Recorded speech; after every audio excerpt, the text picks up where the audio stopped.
আসসালামু আলাইকুম ওরহমতুল্লাহি আবারাকাতুহু। তাফসীরের গল্প চ্যানেলে আপনাদের সকলকে স্বাগতম। আল্লাহর মেহেরবানিতে আশা করি সকলেই ভালো আছেন।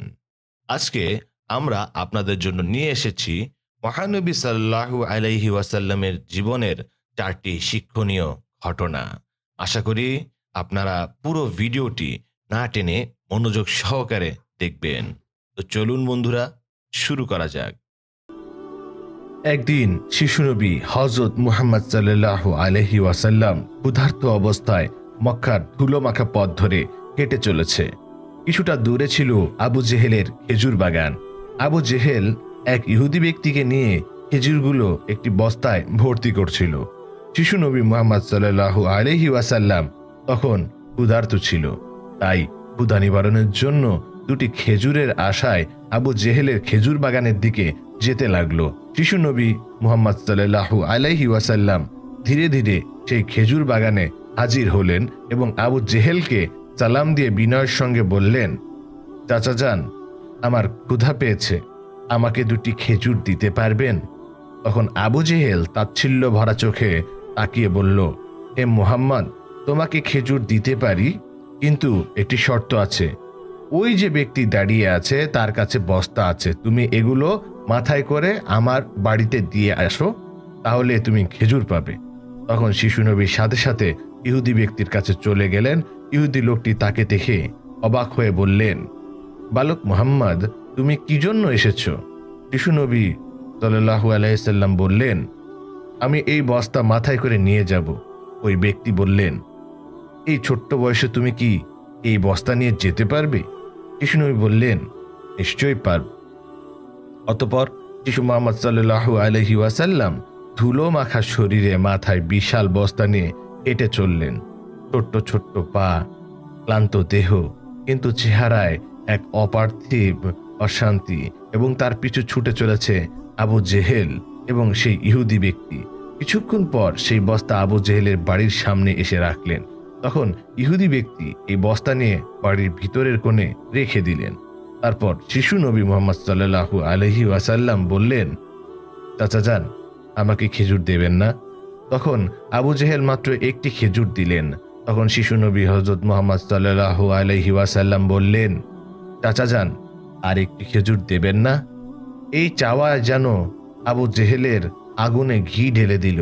সে রেগে গিয়ে হঠাৎ করে একটি প্রচন্ড থাপ্পড় মারল মুহাম্মদ সাল্লাল্লাহু আলাইহি ওয়াসাল্লামের গালে। সঙ্গে সঙ্গে সূর্য যেন হঠাৎ ডুবে গেল, আকাশ কেঁদে উঠল, বাতাস স্তব্ধ হয়ে গেল, পাহাড় পর্বত যেন অশ্রু ঝরালো। যে একটি নিষ্পাপ শিশুর উপর এমন অন্যায়! নিষ্ঠুর আবু জেহেল হাসতে হাসতে ঘরে প্রবেশ করল। ঠিক তখনই ঘটল এক অলৌকিক ঘটনা। খেজুর ভর্তি বস্তার মুখ খুলতেই আবু জেহেল হতবাক হয়ে দেখল বস্তার সমস্ত খেজুরগুলো ছোট ছোট পাথর হয়ে গেছে। চোখের সামনে এমন অলৌকিক ঘটনা দেখার পর সেই ইহুদি বিস্ময়ে হতবাক হয়ে গেল। এই দৃশ্য দেখে সেই ইহুদি ব্যক্তি থমকে দাঁড়ালেন। এমন অলৌকিক ঘটনার কথা জানানোর জন্য ইহুদি ব্যক্তি দ্রুত তাদের নেতাদের কাছে ছুটে গেল, কিন্তু নিষ্ঠুর অত্যাচারী আবু জেহেল তখন ঘর থেকে বের হয়ে এলো এবং কটাক্ষ করে বললেন, হে মুহাম্মদ, তুমি তো ভালো জাদুকর, আমার খেজুরগুলো জাদুর মাধ্যমে পাথর করে দিয়েছ। শিশু নবী সাল্লাল্লাহু আলাইহি ওয়াসাল্লাম নরম কণ্ঠে মাথা নিচু করে বললেন, চাচা যান, আমি কিছুই জানি না। এই কথা বলতেই নিষ্ঠুর আবু জেহেল আরও একটি চড় মারলেন। চড়ের শব্দ যেন আবারও আকাশ কেঁপে উঠল, পাহাড় স্তব্ধ হয়ে গেল, আর শিশুটির চোখে জমে উঠল এক বিন্দু অশ্রু। কিন্তু কি আশ্চর্য, শিশু মুহাম্মদ শুধু এটুকুই বললেন, চাচা যান, আপনার হাতে ব্যথা লাগেনি তো? আহা, কি মমতা, কি সহমর্মিতা! নিজে চড় খেলেন, অথচ চিন্তা করলেন চড় মারা মানুষের ব্যথার কথা। অতঃপর শিশু নবী সেই ব্যথা আর অপমানের বোঝা নিয়ে বাড়িতে ফিরলেন না। চুপচাপ চলে গেলেন পাহাড়ের কিনারায়।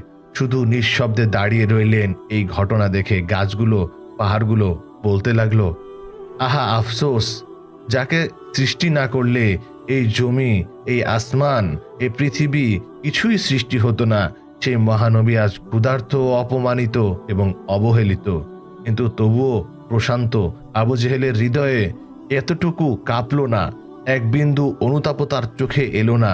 এদিকে সেই ইহুদি ব্যক্তি তাদের নেতার কাছে এসে বলল, আজ এমন এক ঘটনা দেখেছি যা কল্পনাকেও হার মানায়। আব্দুল্লাহর পুত্র শিশু মুহাম্মাদের এমন ক্ষমতা আছে যা দুনিয়ার কারো কাছে নেই। তাকে একটা চড় মারলে খেজুরের সব পাথর হয়ে যায়। আচ্ছা, আপনি কি বলতে পারবেন এটা কি জাদু না অলৌকিক ক্ষমতা? তখন তাদের নেতা বললেন, আমরাও শুনেছি আমাদের ধর্মগ্রন্থে নাকি মুহাম্মাদের নাম আছে, সে হবে শ্রেষ্ঠ নবী এবং শেষ নবী। তবে তিনি কি সেই মুহাম্মদ যার কথা তাদের ধর্মগ্রন্থে আছে? এটা জানার জন্য আমাদের ধর্মগুরুর সান্নিধ্য প্রয়োজন। এটা যদি সত্য হয় তবে তাকে আমরা বাঁচাতে দেব না, এই পৃথিবী থেকে সরিয়ে দেব। তোমরাও যাও আমাদের ধর্মগুরুর কাছে এবং তার কাছে এটি পৌঁছে দাও। তখন সেই ইহুদি ব্যক্তি আবারও আবু জেহেলের বাড়ির দিকে রওনা হলেন। যেতে যেতে সেই খেজুর বাগানের কাছে উপস্থিত হয়ে দেখলেন সমস্ত খেজুর গাছের খেজুর নেই, সব একবারে পাথর হয়ে গেছে। এটা দেখে সেই ইহুদি ব্যক্তি হতভম্ব হয়ে গেলেন। তিনি আর এক মুহূর্ত দাঁড়ালেন না, খুব দ্রুত আবু জেহেলের বাড়ির দিকে রওনা হলেন। আবু জেহেলের বাড়িতে এসে বললেন, ভাই, আপনার খেজুর বাগানের সমস্ত খেজুরগুলো তো পাথরে পরিণত হয়ে গিয়েছে। এখন এটাকে যদি ফিরিয়ে আনতে না পারেন তাহলে অনেক টাকা ক্ষতি হয়ে যাবে। এটাকে ফেরানো একমাত্র পথ হলো শিশু মুহাম্মাদের কাছে ক্ষমা চাওয়া। কিন্তু আবু জেহেল ক্ষমা চাওয়ার পাত্র ছিল না, সে ছিল নিষ্ঠুর এবং অতি চালাক। তাই সে চালাকি করে বলল, ঠিক আছে, চলো আমরা মুহাম্মাদের বাড়িতে গিয়ে দেখি। এই বলে তারা শেষে মুহাম্মদ সাল্লাল্লাহু আলাইহি ওয়াসাল্লামের বাড়ির দিকে রওনা হলেন। শিশু নবী থাকতেন চাচা আবু তালিবের সঙ্গে। চাচা আবু তালিব তখন ঘরে একা। কিছুক্ষণের মধ্যেই আবু জেহেল এসে হাজির হয়ে বললেন, এ আবু তালিব, শিশু মুহাম্মদ কোথায়? কোথা থেকে এমন জাদু শিখেছে? সে জাদু করে আমার খেজুরগুলো সব পাথর করে দিয়েছে। কোথায় গিয়েছে তুমি খবর রাখো, তাকে খুঁজে পাওয়া যাচ্ছে না। দেখো কোনো পাহাড়ের কিনারায় জঙ্গলের বাঘ ভাল্লুক খেয়ে নিয়েছি কিনা। এই কথা শোনা মাত্রই চাচা আবু তালেব আর দেরি করলেন না, শিশু নবীকে খুঁজতে বের হলেন। এদিকে শিশু নবী হযরত মুহাম্মদ সাল্লাল্লাহু আলাইহি ওয়াসাল্লাম পাহাড়ের কিনারায় বসে কাঁদছে আর বলছে, আজ যদি আমার মা বাবা বেঁচে থাকতো আমার সাথে কেউ এরূপ ব্যবহার করতে পারতো না। আমি আজ বড় একা। শিশুদের কান্না দেখে জঙ্গলের বাঘ ভাল্লুক হরিণ সেখানে আসলো। সেই ব্যথায় ব্যথিত হয়ে তারাও যেন কাঁদছে আর বলছে, ইয়া রাসূলুল্লাহ রাহমাতাল লিল আলামিন, এই চর যেন আমাদের লেগেছে। ইয়া রাসূলুল্লাহ, তুমি আর কেঁদো না, এই কান্না আমরা সহ্য করতে পারছি না। অতঃপর কিছুক্ষণের মধ্যেই চাচা আবু তালিব সেখানে হাজির হলেন। এটা দেখার পর তিনি আর কিছুই বললেন না, একেবারে অবাক হয়ে গেলেন। তখন চাচা আবু তালিব সান্ত্বনা দিয়ে বললেন, তোমাকে এমন কষ্ট দিল, আমি তো আছি, আমি বেঁচে থাকতে কেউ তোমাকে আঘাত করতে পারবে না। অতঃপর তাকে সঙ্গে নিয়ে আবু তালেব বাড়িতে চলে এলেন। সেই রাতে চাচা আবু তালেব আবু জেহেলের বাড়িতে গিয়ে বললেন, তুমি তাকে জাদুকর বলছো, অথচ সে তো কিছুই চায়নি। সে তো তোমার কাছে খেজুর নেয়নি, তোমার বিরুদ্ধে কিছু বলেনি। এই শিশুর চোখে যে অশ্রু রয়েছে সেই অশ্রু একদিন পাহাড় গলিয়ে দেবে। এই কথা বলে তিনি সেখান থেকে চলে আসলেন। এই কথা শুনে আবু জেহেল কোনো জবাব দিল না, কারণ এই শিশুর মধ্যে এমন কিছু ছিল যা সে অনুভব করতে পারছিল কিন্তু স্বীকার করতে পারছিল না। আসলে আবু জেহেল ছিল মিথ্যাবাদী এবং অত্যাচারী। সেই রাতে মক্কার আকাশে এক উজ্জ্বল আলো দেখা গেল। সবাই ভাবল বুঝি কোনো তারা বসে পড়ছে। ফেরেশতারা একে একে নেমে আসলো। এক ফেরেশতা আরেক ফেরেশতাকে বলল, এই শিশুর চোখের পানি দিয়ে একদিন মহাকিতাব নাজিল হবে। এই শিশু হবে শ্রেষ্ঠ মানব, শ্রেষ্ঠ নবী, যা সমগ্র বিশ্ববাসীর জন্য রহমত স্বরূপ। এদিকে ইহুদি কাফেররা এই অলৌকিক ঘটনা শোনার পর নবীজিকে হত্যা করার জন্য ষড়যন্ত্রে লিপ্ত হয়ে যায়, কেননা তারা চেয়েছিল যে শেষ নবী তাদের বংশের মধ্যে জন্ম হোক, কিন্তু তা হয়নি। তাদের মধ্যে একজন ইহুদি তাদের ধর্মগুরুর কাছে গিয়ে সমস্ত ঘটনা খুলে বললেন। তখন তাদের ধর্মগুরু বললেন, আমি চেয়েছি তাকে সেই নবী যার বর্ণনা আমাদের কিতাবে আছে। তার দুটি চিহ্ন রয়েছে, একটি কাঁধে নাওয়াজের মোহর, অন্যটি তার দৃষ্টিতে রহমত। অন্য একজন প্রশ্ন করলো, তাহলে আপনি কি ঈমান আনবেন? তখন তিনি চুপ করলেন, মাথা নিচু করলেন। তারপর শুধু বললেন, আমরা চেয়েছিলাম আমাদের বংশে আসুক, তাই আমরা সত্যকে অস্বীকার করব। অন্যদিকে প্রতি বছর চাচা আবু তালিব ব্যবসার উদ্দেশ্যে সিরিয়া সফর করতেন। সেদিনও চাচা আবু তালিব সিরিয়া সফরের উদ্দেশ্যে প্রস্তুত হচ্ছিলেন। ঠিক সেই সময় শিশু মোহাম্মদ সাল্লাল্লাহু আলাইহি ওয়াসাল্লাম এসে বললেন, চাচা যান, আপনার সঙ্গে আমিও সিরিয়া সফরে যাব। কিন্তু সেসব মুহাম্মাদের কথা চাচা আবু তালেব ফেলতে পারল না। অতঃপর পরের দিন ব্যবসার উদ্দেশ্যে শিশু মুহাম্মদকে নিয়ে চাচা আবু তালেব সিরিয়া সফরের উদ্দেশ্যে রওনা হলেন। এভাবেই চলতে চলতে কয়েক মঞ্জিল পথ অতিক্রম করার পর বাণিজ্য কাফেলা শাম নামক একটি জায়গায় গিয়ে বিশ্রাম নিচ্ছিলেন। সেখান থেকে কিছুটা দূরে খ্রিস্টানদের একটি গির্জা ছিল। সেই গির্জায় খ্রিস্টানদের একজন ধর্মগুরু ছিল, যে সেই জামানার সবচাইতে মহাপণ্ডিত ছিল। কাফেলা যখন আবার চলতে শুরু করলো, তখন ওই খ্রিস্টানদের ধর্মগুরু লক্ষ্য করে দেখল কাফেলার সাথে সাথে যে ছোট শিশু নবী আছে, তার ঠিক মাথার উপর একখণ্ড মেঘ আছে, তার মাথার উপর ছায়া দিতে দিতে সরে আসছে। এটা দেখে তিনি অবাক হয়ে গেলেন। খ্রিস্টান ধর্মগুরু খুব শীঘ্রই তাদের ধর্মগ্রন্থ পড়ে বুঝলেন, নিশ্চয় কাফেলার ভিতর আখেরি জামানার শেষ নবী রয়েছে। তখন তিনি খুব দ্রুত তাদের একজন লোককে ডাকলেন এবং বললেন, তোমরা যাও, ওই কাফেলার সকলকে ডেকে আনো, তাদেরকে আমার দাওয়াত দাও। এই কথা শুনে তারা সেখানে চলে গেল এবং তাদেরকে বলল, প্রিয় ভাইয়েরা, আমাদের ধর্মগুরু আপনাদের সকলের দাওয়াত করেছেন, এই দাওয়াত আপনারা কবুল করুন। অতঃপর কাফেলার সকলেই ওই গির্জায় চলে আসলেন। তারপর খ্রিস্টান ধর্মগুরু কাফেলার সকলকে পেট ভরে খাওয়ালেন। অতঃপর কিছুক্ষণ পর খ্রিস্টান ধর্মগুরু আবু তালিবকে বললেন, হে কাফেলার সর্দার, নিশ্চয় শিশুর পিতামাতা ইন্তেকাল করেছেন। আবু তালিব বললেন, হ্যাঁ, আপনার অনুমান সত্য, তারা ইন্তেকাল করেছে। এখন আমি তাকে লালন পালন করি। তখন খ্রিস্টান ধর্মগুরু বললেন, এই কাফেলার সর্দার, শুনে রাখো, আপনার ভাতিজা নিশ্চয় আল্লাহর শেষ নবী হবেন। তার পৃষ্ঠদেশে মোহরের নবুয়ত কথিত আছে। কেননা ইহুদি নাসারাগণ এটা জানতে পারলে, চিনে ফেললে, তারা শেষে মোহাম্মদকে প্রাণনাশের চেষ্টা করবে, এতে কোনো সন্দেহ নেই। তখন চাচা আবু তালেব বললেন, আপনি এই খবর কিভাবে জানলেন? খ্রিস্টান ধর্মগুরু বললেন, আমি তাওরাত কিতাবে এই ঘটনার বর্ণনা পেয়েছি। তুমি যাও, তোমার ভাতিজাকে এখানে ডেকে আনো। তখন চাচা আবু তালেব শিশু মুহাম্মদ সাল্লাল্লাহু আলাইহি সাল্লামকে সেখানে আনার জন্য চলে গেলেন। কিছুক্ষণ পর খ্রিস্টান ধর্মগুরু দেখলেন আবার একটি কাফেলা রওনা হচ্ছে। তখন খ্রিস্টান ধর্মগুরু সেখানে গেলেন এবং তাদেরকে জিজ্ঞাসা করলেন, আপনারা কারা আর কোথায়, কি জন্যই বা যাচ্ছেন?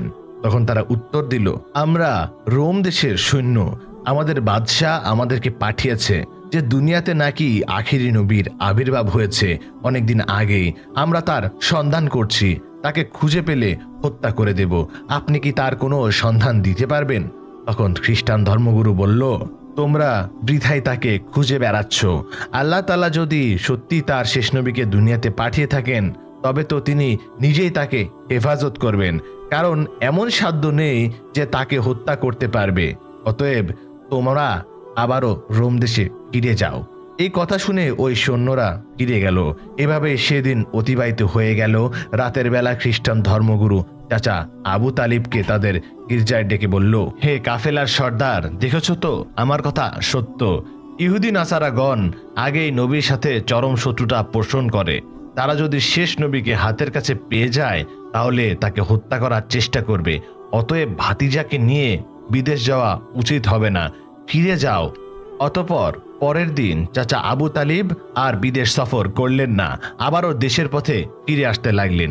কিছুক্ষণ যাবার পর পথের মধ্যে একটি ঘোড়া দেখতে পেলেন, কিন্তু সেখানে কোনো মানুষ ছিল না। এটা দেখে তারা সেখানে দাঁড়িয়ে পড়লেন। তারপর দেখলেন একজন মানুষ মৃত অবস্থায় পড়ে আছে। আসলে এটি ছিল একজন ইহুদি, যে নবীকে হত্যা করতে এসেছিল। কিন্তু আজ শিশু নবী নিজে তাকে বাঁচিয়ে তুলেছে, নিজের হাতে পানি খাওয়াচ্ছেন।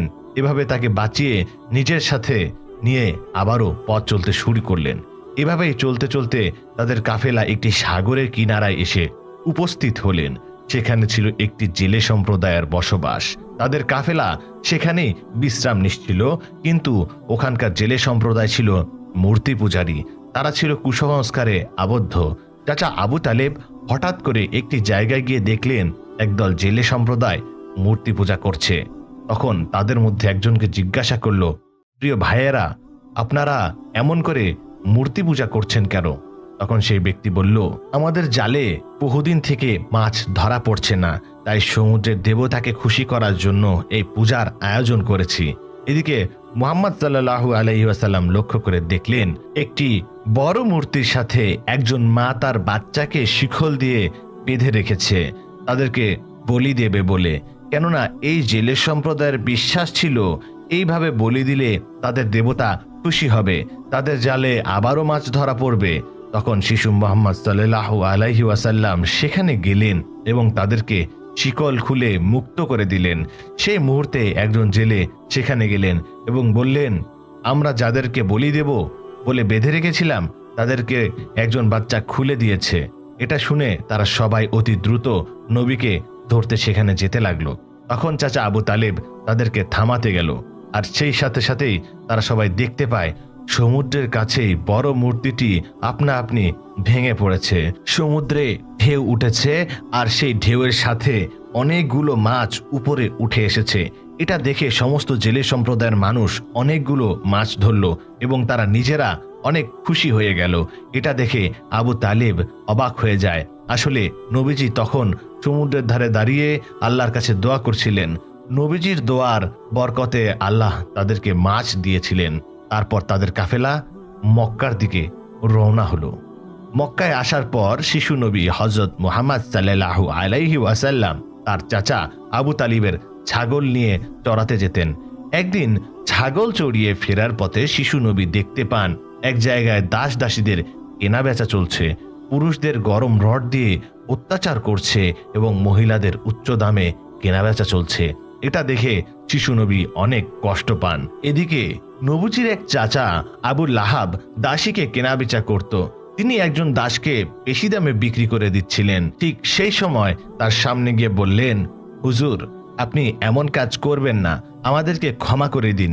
এভাবেই কারকুতি মিনতি করতে লাগলো, কিন্তু আবু লাহাব তার কোনো কথাই শুনতে চায় না। ঠিক সেই সময় আমাদের দয়ার নবী সেখানে হাজির হয় এবং চাচা আবু লাহাবকে বলে, আপনি এই মহিলাকে বিক্রি করবেন না। তখন আবু লাহাব বলে, আমি এই মহিলাকে অনেক বেশি দামে কিনেছি, আমার মূল্য পরিশোধ করে দিলে আমি তাকে ছেড়ে দেব। তখন সে নবী তার এই মূল্য পরিশোধ করে দিলেন, আর সেদিন সে মহিলা নবীজির জন্য মুক্তি পেয়েছিলেন। অতঃপর সে সময় মক্কায় বহুদিন ধরেই বৃষ্টি হচ্ছিল না।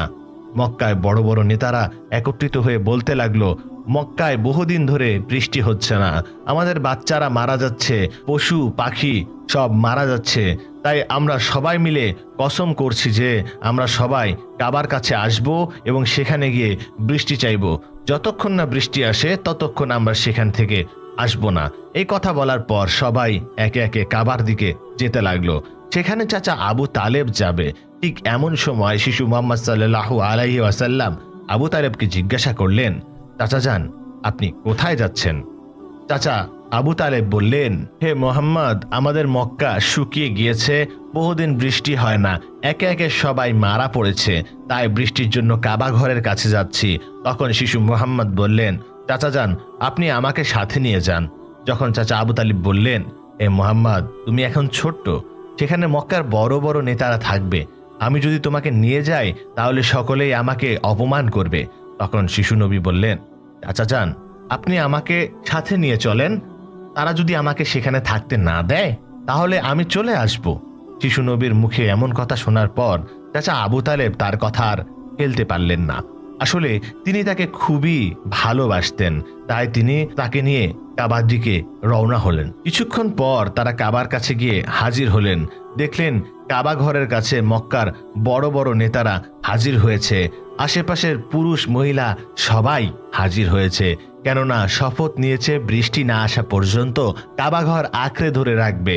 মক্কার বড় বড় নেতারা বলতে লাগলো, হে আবু তালেব, তুমি কি জানো না আমরা এখানে শপথ করে এসেছি? তুমি এই শিশুটিকে কেন নিয়ে এসেছো? এখানে তো তার কোনো প্রয়োজন নেই। তখন আবু তালেব বললেন, হে মুহাম্মদ, তুমি পিছনের দিকে চলে যাও। এই কথা শুনে শিশু মুহাম্মদ পেছনের দিকে চলে গেলেন। অতঃপর মক্কার বড় বড় নেতারা একসাথে বলতে লাগলো, হে কাবা ঘরের স্রষ্টা, আমাদের পানির ব্যবস্থা করে দিন, আমরা আর পারছি না।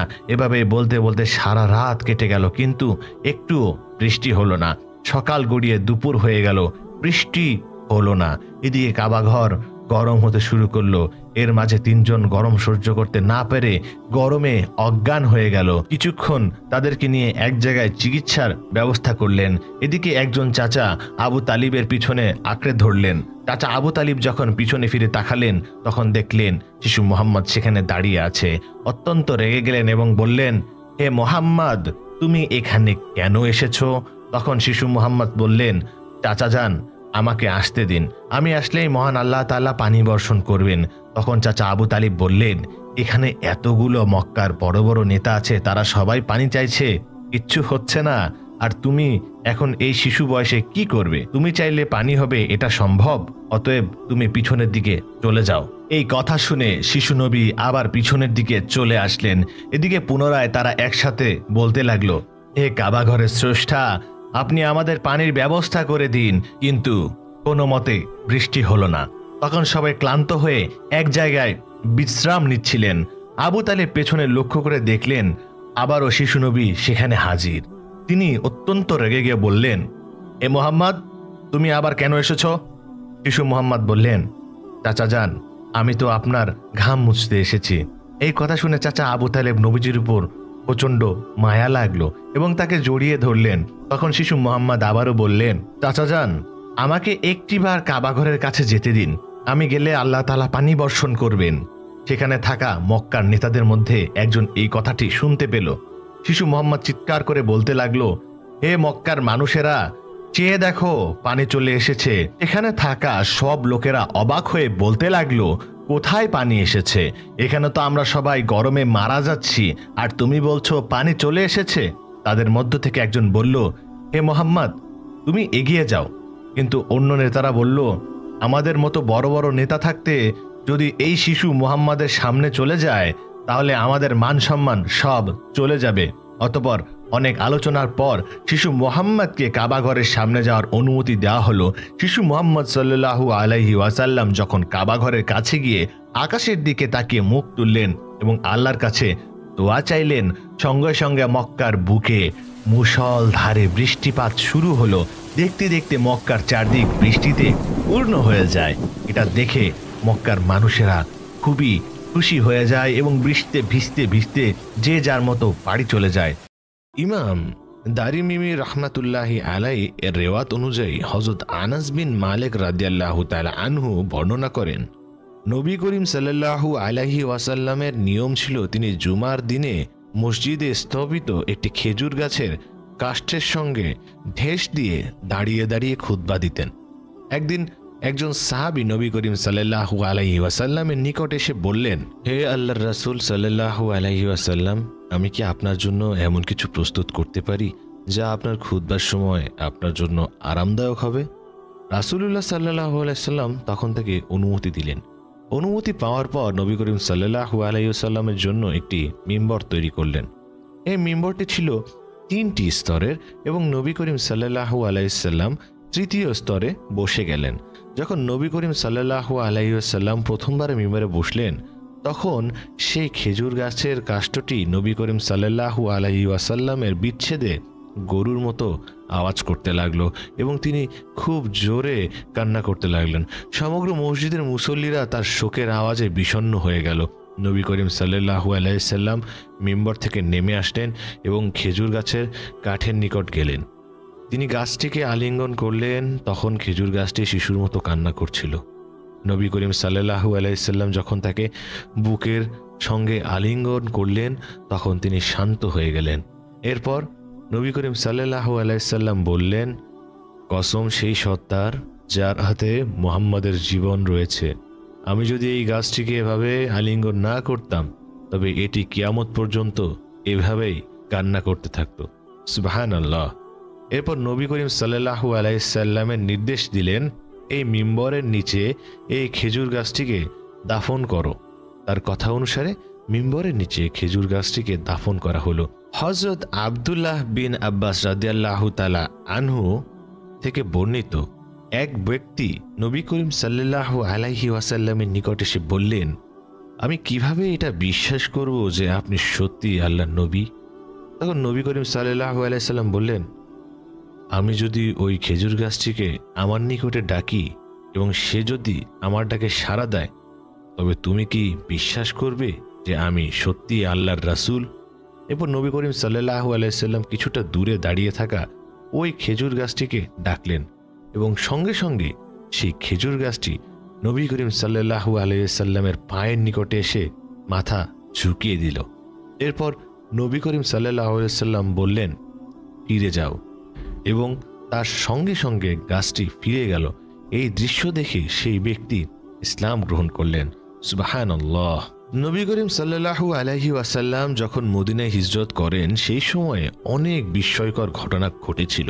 যখন নবী করিম সাল্লাল্লাহু আলাইহি ওয়াসাল্লাম আবু বকর সিদ্দিক রাদিয়াল্লাহু তাআলা আনহুর সঙ্গে গারে সাওয়ারে অবস্থান করছিলেন, তখন কুরাইশের লোকেরা মক্কা থেকে নবী করিম সাল্লাল্লাহু আলাইহি ওয়াসাল্লামকে খুঁজতে খুঁজতে গাড়ে সাওয়ার পর্যন্ত এসে পড়েছিল। হযরত আবু বকর সিদ্দিক রাদিয়াল্লাহু তাআলা আনহু এটা ভেবে ভীত হয়ে গেলেন যে তারা গাড়ি সাওয়ারের ভিতরে চলে আসতে পারে। হযরত আবু বকর সিদ্দিক রাদিয়াল্লাহু তাআলা আনহু তার এই উদ্বেগের কথা নবী করিম সাল্লাল্লাহু আলাইহি ওয়াসাল্লামের নিকট প্রকাশ করলেন। তখন নবী করিম সাল্লাল্লাহু আলাইহি সাল্লাম তাকে সান্ত্বনা দিয়ে বললেন, হে আবু বকর, আমরা এখানে দুইজন রয়েছি, আমাদের সঙ্গে রয়েছে মহান আল্লাহ পাক রব্বুল আলামিন। এরপর সেই বিস্ময়কর ঘটনা ঘটল যে এক মাকড়সা গারে শাওয়ারের মধ্যে জাল বুনল। নবী করিম সাল্লাল্লাহু আলাইহি ওয়াসাল্লামকে খুঁজতে আসা কুরাইশরা বলল, যদি এই গুহায় কেউ প্রবেশ করে তবে এখানে মাকড়সার জাল থাকতো না। নবী করিম সাল্লাল্লাহু আলাইহি ওয়াসাল্লাম এবং হযরত আবু বকর সিদ্দিক রাদিয়াল্লাহু তাআলা আনহু দুজনে এই গুহার ভেতরে অবস্থান করছিলেন এবং তারা তাদেরকে খুঁজতে আসা লোকদের কথা সবই শুনছিলেন। কিছু কিছু কিতাবে হযরত আনাস বিন মালিক রাদিয়াল্লাহু তাআলা আনহু থেকে বর্ণিত, তিনি বলেন, যখন নবী করিম সাল্লাল্লাহু আলাইহি ওয়াসাল্লাম এবং হযরত আবু বকর সিদ্দিক রাদিয়াল্লাহু তাআলা আনহু সেই গুহায় অবস্থান করেছিলেন এবং কুরাইশের লোকেরা সেখানে এসে পৌঁছালো, তখন মহান আল্লাহ পাক রব্বুল আলামিনের হুকুমে গুহার সামনে একটি বৃক্ষ বেড়ে উঠল। পাখিরা সেখানে বাসা বাঁধল এবং ডিমও পারল এবং মাকড়সা সেখানে জাল বুনল। এইসব দেখে কুরাইশা বলল, এই গুহায় কেউ অবস্থান করেনি, এখানে যাওয়ার কোনো পথ নেই। নবী করিম সাল্লাল্লাহু আলাইহি সাল্লাম সেই গুহায় দিন রাত অবস্থান করলেন, তারপর রওনা দিলেন।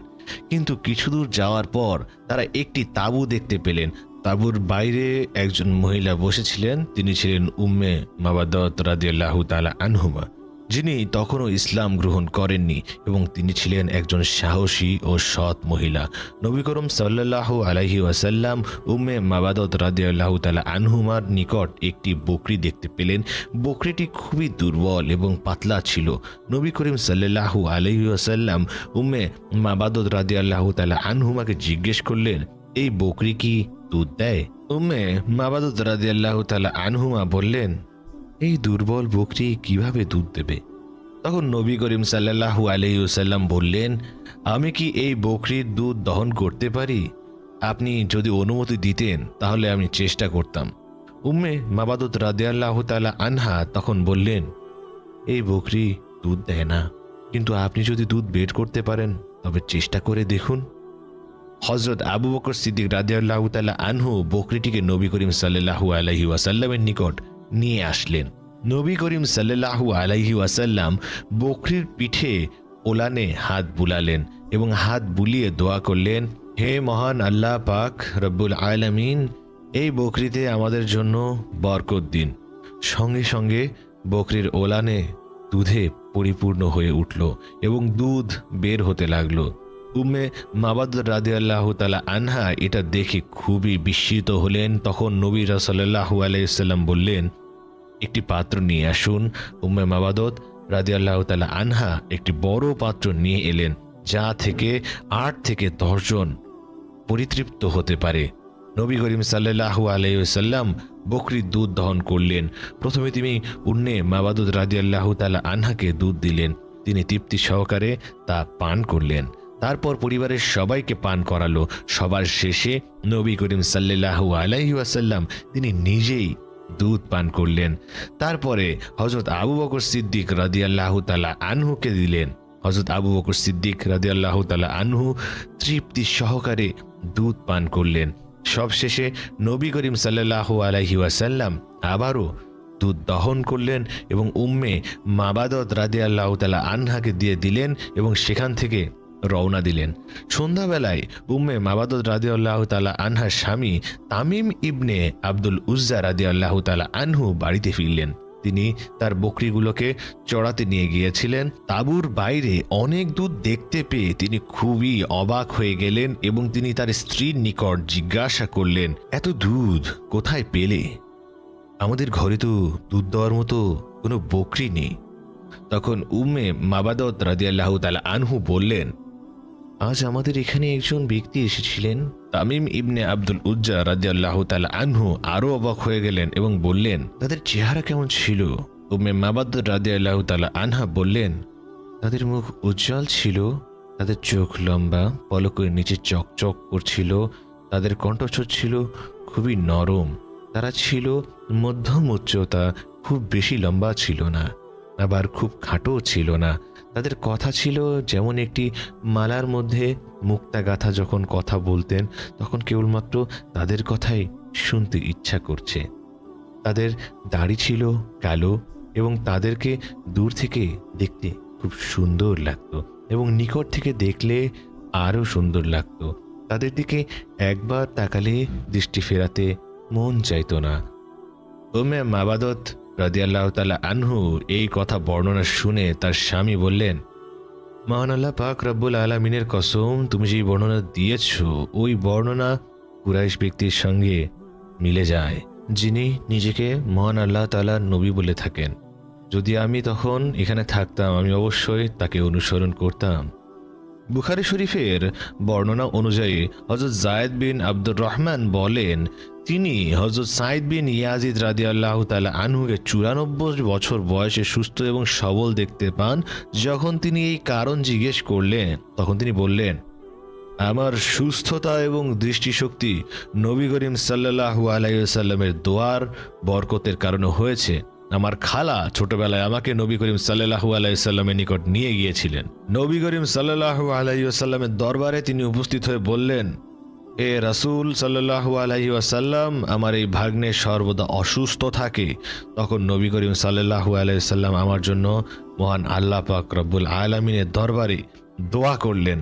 মহান আল্লাহ তাআলার কসম করে বলছি, সেদিন থেকে আমি একবারের জন্য আর কোনোদিন অসুস্থ হইনি, এমনকি আমার কোনোদিন জ্বরও আসেনি, এমনকি মাথা ব্যথা অথবা অন্যান্য অসুস্থতাও হয়নি। প্রিয় দর্শক, ভিডিওটি যদি আপনাদের ভালো লেগে থাকে তাহলে দয়া করে ভিডিওটিতে একটি লাইক করে দিন, যাতে আপনার মতো আরও অনেকেই এই ভিডিওটি দেখতে পারে। সহিহ বুখারী শরীফে বর্ণনায় রয়েছে, হযরত জাবের রাদিয়াল্লাহু তাআলা আনহু বর্ণনা করেন, যখন আমরা খন্দকের যুদ্ধে পরীক্ষা খনন করছিলাম তখন অনেক বড় একটি পাথর বেরিয়ে এলো। লোকেরা তখন নবী করিম সাল্লাল্লাহু আলাইহি ওয়াসাল্লামের দরবারে উপস্থিত হয়ে বললেন, হে আল্লাহর রাসূল, একটি বড় পাথর বেরিয়ে এসেছে। নবী করিম সাল্লাল্লাহু আলাইহি ওয়াসাল্লাম বললেন, আমি নিজে পরীক্ষায় নামব। যখন নবী করিম সাল্লাল্লাহু আলাইহি ওয়াসাল্লাম পরীক্ষায় নামলেন তখন তার পেটে পাথর বাঁধা ছিল এবং আমরা 3 দিন যাবৎ কোনো খাবার খাইনি। নবী করিম সাল্লাল্লাহু আলাইহি ওয়াসাল্লাম কোদাল নিয়ে পাথরে আঘাত করলেন এবং পাথরটি টুকরো টুকরো হয়ে গেল। আমি বললাম, হে আল্লাহর রাসূল সাল্লাল্লাহু আলাইহি ওয়াসাল্লাম, আমাকে বাড়ি যাওয়ার অনুমতি দিন। আমি অনুমতি নিয়ে বাড়িতে গেলাম এবং আমি আমার স্ত্রীকে বললাম, আমি নবী করিম সাল্লাল্লাহু আলাইহি ওয়াসাল্লামকে এমন অবস্থায় দেখতে পেয়েছি যা আমার পক্ষে সহ্য করা কঠিন। ঘরে কি কোনো খাবার আছে? তখন আমার স্ত্রী বললেন, সামান্য পরিমাণ জব রয়েছে এবং একটি বকরির বাচ্চা আছে। আমি বকরির বাচ্চাটিকে জবাই করলাম এবং আমার স্ত্রী জব পিষতে লাগলো। তারপর মাংস হাঁড়িতে রান্না করার জন্য বসিয়ে দেওয়া হলো। আমি নবী করিম সাল্লাল্লাহু আলাইহি ওয়াসাল্লামের কাছে ফিরে গেলাম এবং বললাম, হে আল্লাহর রাসূলুল্লাহ সাল্লাল্লাহু আলাইহি ওয়াসাল্লাম, আমি আপনার জন্য খাবারের ব্যবস্থা করেছি, আপনি কয়েকজন সাহাবীকে সঙ্গে নিয়ে আসতে পারেন। তখন নবী করিম সাল্লাল্লাহু আলাইহি সাল্লাম বললেন, তুমি কি পরিমাণ খাবারের ব্যবস্থা করেছো? নবী করিম সাল্লাল্লাহু আলাইহি সাল্লাম বললেন, তুমি এখনই বাড়িতে গিয়ে তোমার স্ত্রীকে বলবে, যতক্ষণ না পর্যন্ত আমি হুকুম দেব ততক্ষণ পর্যন্ত মাংসের হাড়ি যেন চুলাতেই থাকে এবং তান্দুর থেকে রুটি বের না করে। তারপর নবী করিম সাল্লাল্লাহু আলাইহি সাল্লাম মুহাজির এবং আনসারদেরকে বললেন, সবাই খাবারের জন্য প্রস্তুত হও। হযরত জাবের রাদিয়াল্লাহু তাআলা আনহু বললেন, আমি আমার স্ত্রীর নিকটে গিয়ে সমস্ত কথা খুলে বললাম। নবী করিম সাল্লাল্লাহু আলাইহি ওয়াসাল্লাম সমস্ত মুহাজির এবং আনসারদেরকে আমাদের বাড়িতে নিয়ে আসলেন। তখন আমার স্ত্রী বললেন, নবী করিম সাল্লাল্লাহু আলাইহি ওয়াসাল্লাম কি আপনাকে বিশেষ কিছু বলেছেন? তখন মহান আল্লাহ তাআলা নবী আমাকে যা বলেছিলেন আমি আমার স্ত্রীকে তাই বললাম। নবী করিম সাল্লাল্লাহু আলাইহি ওয়াসাল্লাম খাবার খেতে এসে আমাকে বললেন, হাড়ি থেকে মাংস দাও এবং তন্দুর থেকে রুটি বের করতেই থাকো। মহান আল্লাহ তাআলার কসম করে বলছি, নবী করিম সাল্লাল্লাহু আলাইহি ওয়াসাল্লামের কথা মতো চুলা থেকে আমরা কেউই মাংসের হাড়ি নামাইনি।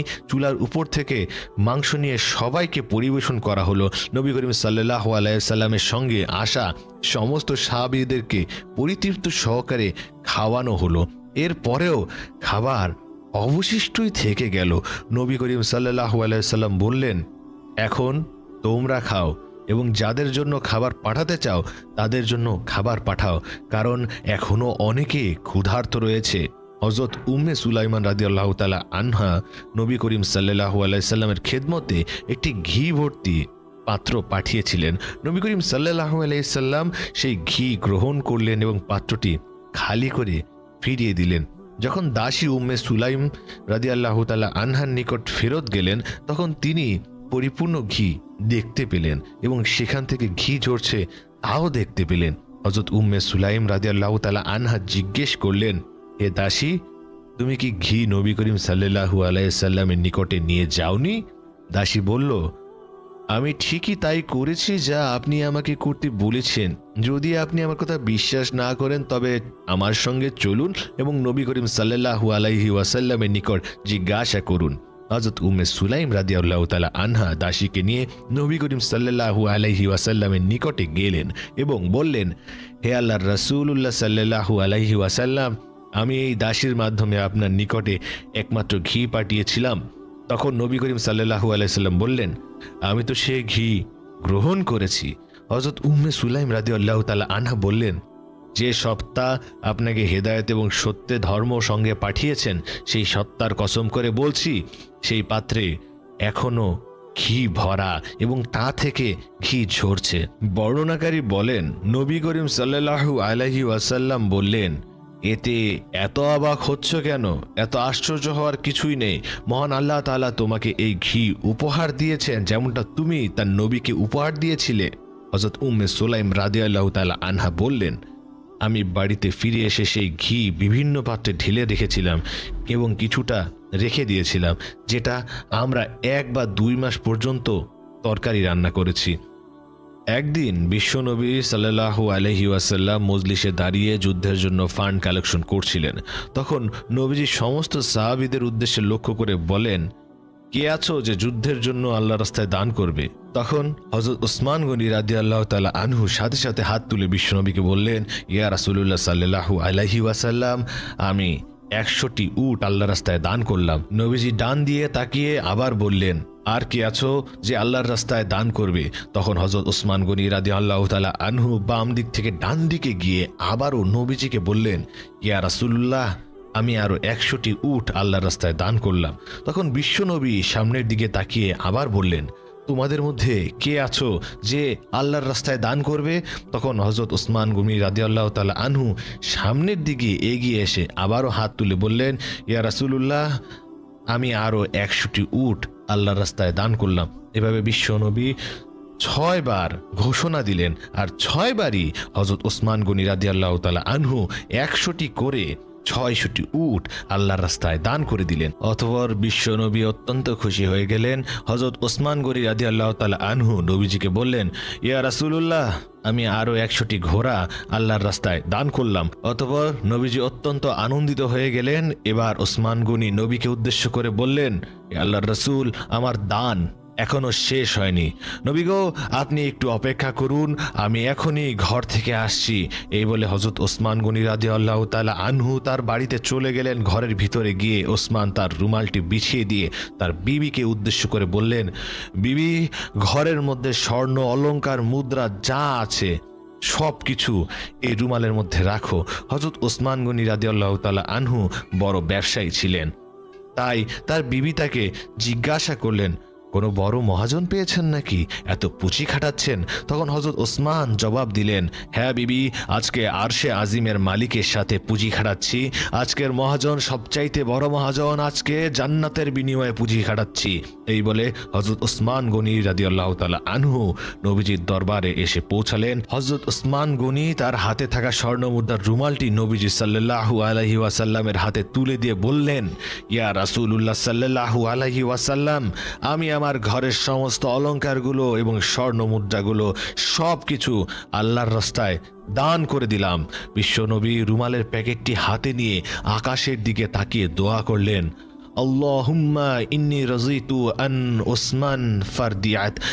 হে আল্লাহ, আমি জমিনে আমার ওসমানের উপর খুশি হয়ে গেলাম, আমার ওসমানের উপর রাজি হয়ে গেলাম। তুমি আরশেও আমার ওসমানের প্রতি রাজি খুশি হয়ে যাও।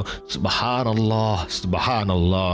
এরকম ভাবে রাসূলুল্লাহ সাল্লাল্লাহু আলাইহি ওয়াসাল্লাম হযরত ওসমান গনি রাদিয়াল্লাহু তাআলা আনহুর প্রতি রাজি খুশি হয়ে আল্লাহ পাক রব্বুল আলামিনের দরবারে দোয়া করতে থাকেন। আর রাসূলুল্লাহ সাল্লাল্লাহু আলাইহি ওয়াসাল্লামের দোয়ার কারণে এবং ওসমান গনি রাদিয়াল্লাহু তাআলা আনহুর দানের কারণে আল্লাহ পাক রব্বুল আলামিনও তার প্রতি রাজি খুশি হয়ে যান। অন্য আরেক দিনের ঘটনা, একদিন মা ফাতেমা জায়নামাজে বসে কান্না করছিলেন। এমন সময় বিশ্ব নবী সাল্লাল্লাহু আলাইহি ওয়াসাল্লাম হযরত ফাতেমার ঘরে প্রবেশ করলেন। নবীজি ফাতেমার কাছে এসে মা ফাতেমাকে বললেন, হে মা ফাতেমা, তুমি তোমার জায়নামাজের কোনা উল্টে দেখো তো। হযরত ফাতেমা রাদিয়াল্লাহু তাআলা আনহা জায়নামাজের কোনা উল্টাতেই দেখলেন অনেক স্বর্ণ মুদ্রা সেখানে স্রোতের মধ্যে বয়ে যাচ্ছে। হযরত ফাতেমা রাদিয়াল্লাহু তাআলা আনহা তখন অবাক হয়ে নবীজিকে জিজ্ঞাসা করলেন, আব্বাজান, এখানে তো স্বর্ণের স্রোত বয়ে যাচ্ছে। তখন নবী সাল্লাল্লাহু আলাইহি ওয়াসাল্লাম বললেন, হে মা ফাতেমা, তুমি এখান থেকে প্রয়োজন মতো স্বর্ণ মুদ্রা দরকার উঠিয়ে রাখো, তা দিয়ে তোমার জীবন যাপনের অতি সুখে এবং শান্তিতে চলে যাবে। তবে জেনে রাখো, দুনিয়ার সুখ শান্তি ক্ষণস্থায়ী, আখিরাতের সুখ শান্তি চিরস্থায়ী। এবার তুমি বুঝে বলো মা, তুমি কি দুনিয়ার সুখ শান্তি চাও নাকি আখিরাতের সুখ শান্তি চাও? তখন হযরত ফাতেমা রাদিয়াল্লাহু তাআলা আনহা জায়নামাজের কোনা ছেড়ে দিয়ে নবীজিকে বললেন, আব্বাজান, আমি দুনিয়ার কোনো সুখ শান্তি চাই না, আমি আখিরাতের সুখ শান্তির পিছনে দৌড়াতে চাই। তখন বিশ্বনবী বললেন, মা, তোমার এই উত্তরে আমি অত্যন্ত খুশি হয়েছি। নিশ্চয়ই আল্লাহ পাক রব্বুল আলামিনও খুশি হয়েছেন। জেনে রাখো মা, দুনিয়ার সুখ শান্তির কোনো প্রয়োজন নেই, পরকালে সুখ শান্তি হলো চূড়ান্ত এবং চিরস্থায়ী। হে মা ফাতেমা, কাল হাসরের ময়দান যেদিন কায়েম হবে সেদিন তুমি হবে সমস্ত জান্নাতি মহিলাদের সর্দারিনী। বিশ্বনবীর মুখে এই কথা শোনার পর হযরত ফাতেমা রাদিয়াল্লাহু তাআলা আনহু অবাক হয়ে বললেন, মহিলাদের সর্দারিনী হই, তাহলে বিবি আসিয়া, বিবি মরিয়ম, বিবি হাজেরার কি হবে? তখন বিশ্বনবী বললেন, মা, বিবি হাজেরা, বিবি মরিয়ম এবং বিবি আসিয়া রাদিয়াল্লাহু তাআলা আনহা আল্লাহ তাআলার অন্যতম সম্মানিত এবং প্রিয় বান্দি। কিন্তু মনে রেখো, দুনিয়ার শুরু থেকে কিয়ামত পর্যন্ত যত জান্নাতবাসী হবে, তুমি হবে সমস্ত নারীকুলের সর্দারিনী। নবীজির মুখে এইসব কথা শোনার পরে হযরত ফাতেমা রাদিয়াল্লাহু তাআলা আনহা আনন্দে আত্মহারা হয়ে আল্লাহর দরবারে শুকরিয়া আদায় করতে লাগলেন। অনুরূপভাবে আরও একদিনের ঘটনা, একদিন বিশ্বনবী সাল্লাল্লাহু আলাইহি ওয়াসাল্লাম ফাতেমা রাদিয়াল্লাহু তাআলা আনহার ঘরে ঢুকেই দেখলেন ফাতেমা রাদিয়াল্লাহু তাআলা আনহা অঝরে কান্না করছে। হযরত আলী রাদিয়াল্লাহু তাআলা আনহা সেই ঘরেই ছিলেন। তখন নবীজি হযরত ফাতেমাকে জিজ্ঞেস করলেন, মা ফাতেমা, তুমি কেন কান্না করছো? জবাবে হযরত ফাতেমা রাদিয়াল্লাহু তাআলা আনহা বললেন, বাবা গো, আজকে 2 দিন যাবৎ চুলায় আগুন জ্বলে না। আপনার আদরের নাতি হাসান এবং হুসাইন রাদিয়াল্লাহু তাআলা আনহু 2 দিন যাবৎ না খেয়ে ক্ষুধার যন্ত্রণায় তারা দুই ভাই গলাগলি করে একজন আরেকজনের পাশে বসে কান্না করছে। তখন নবীজি ফাতেমাকে বললেন, হে মা ফাতেমা, ধৈর্য ধারণ করো। মা ফাতেমা, আমি নিজেও আজকে 3 দিন যাবৎ অনাহারে রয়েছি, অথচ আমি আল্লাহর নিকট তোমার চেয়ে অধিক প্রিয়। আমি যদি আল্লাহর কাছে চাই তাহলে আল্লাহ পাক রব্বুল আলামিন আমাকে দুনিয়ার ধন সম্পদ সব কিছুই দিবেন, কিন্তু দুনিয়ার সম্পদ দিয়ে আমি কি করব? জেনে রাখো মা, দুনিয়াতে যারা বেশি পরিমাণে খায় এবং যাদের ধন সম্পদ বেশি রয়েছে, কাল হাসরের ময়দানে তাদের হিসাবও বেশি দিতে হবে, এবং দুনিয়াতে যাদের সম্পত্তি কম থাকবে, পরকালে তাদের হিসাবও সহজ হবে। মাগো, নিশ্চয়ই আল্লাহ পাক রব্বুল আলামিন কাল হাসরের ময়দানে তোমার এই কষ্টের প্রতিদান দিবেন। নবীজি সাল্লাল্লাহু আলাইহি ওয়াসাল্লামের মুখে এই সব কথা শোনার পরে হযরত ফাতেমা রাদিয়াল্লাহু তাআলা আনহার কান্না মুহূর্তেই থেমে গেল।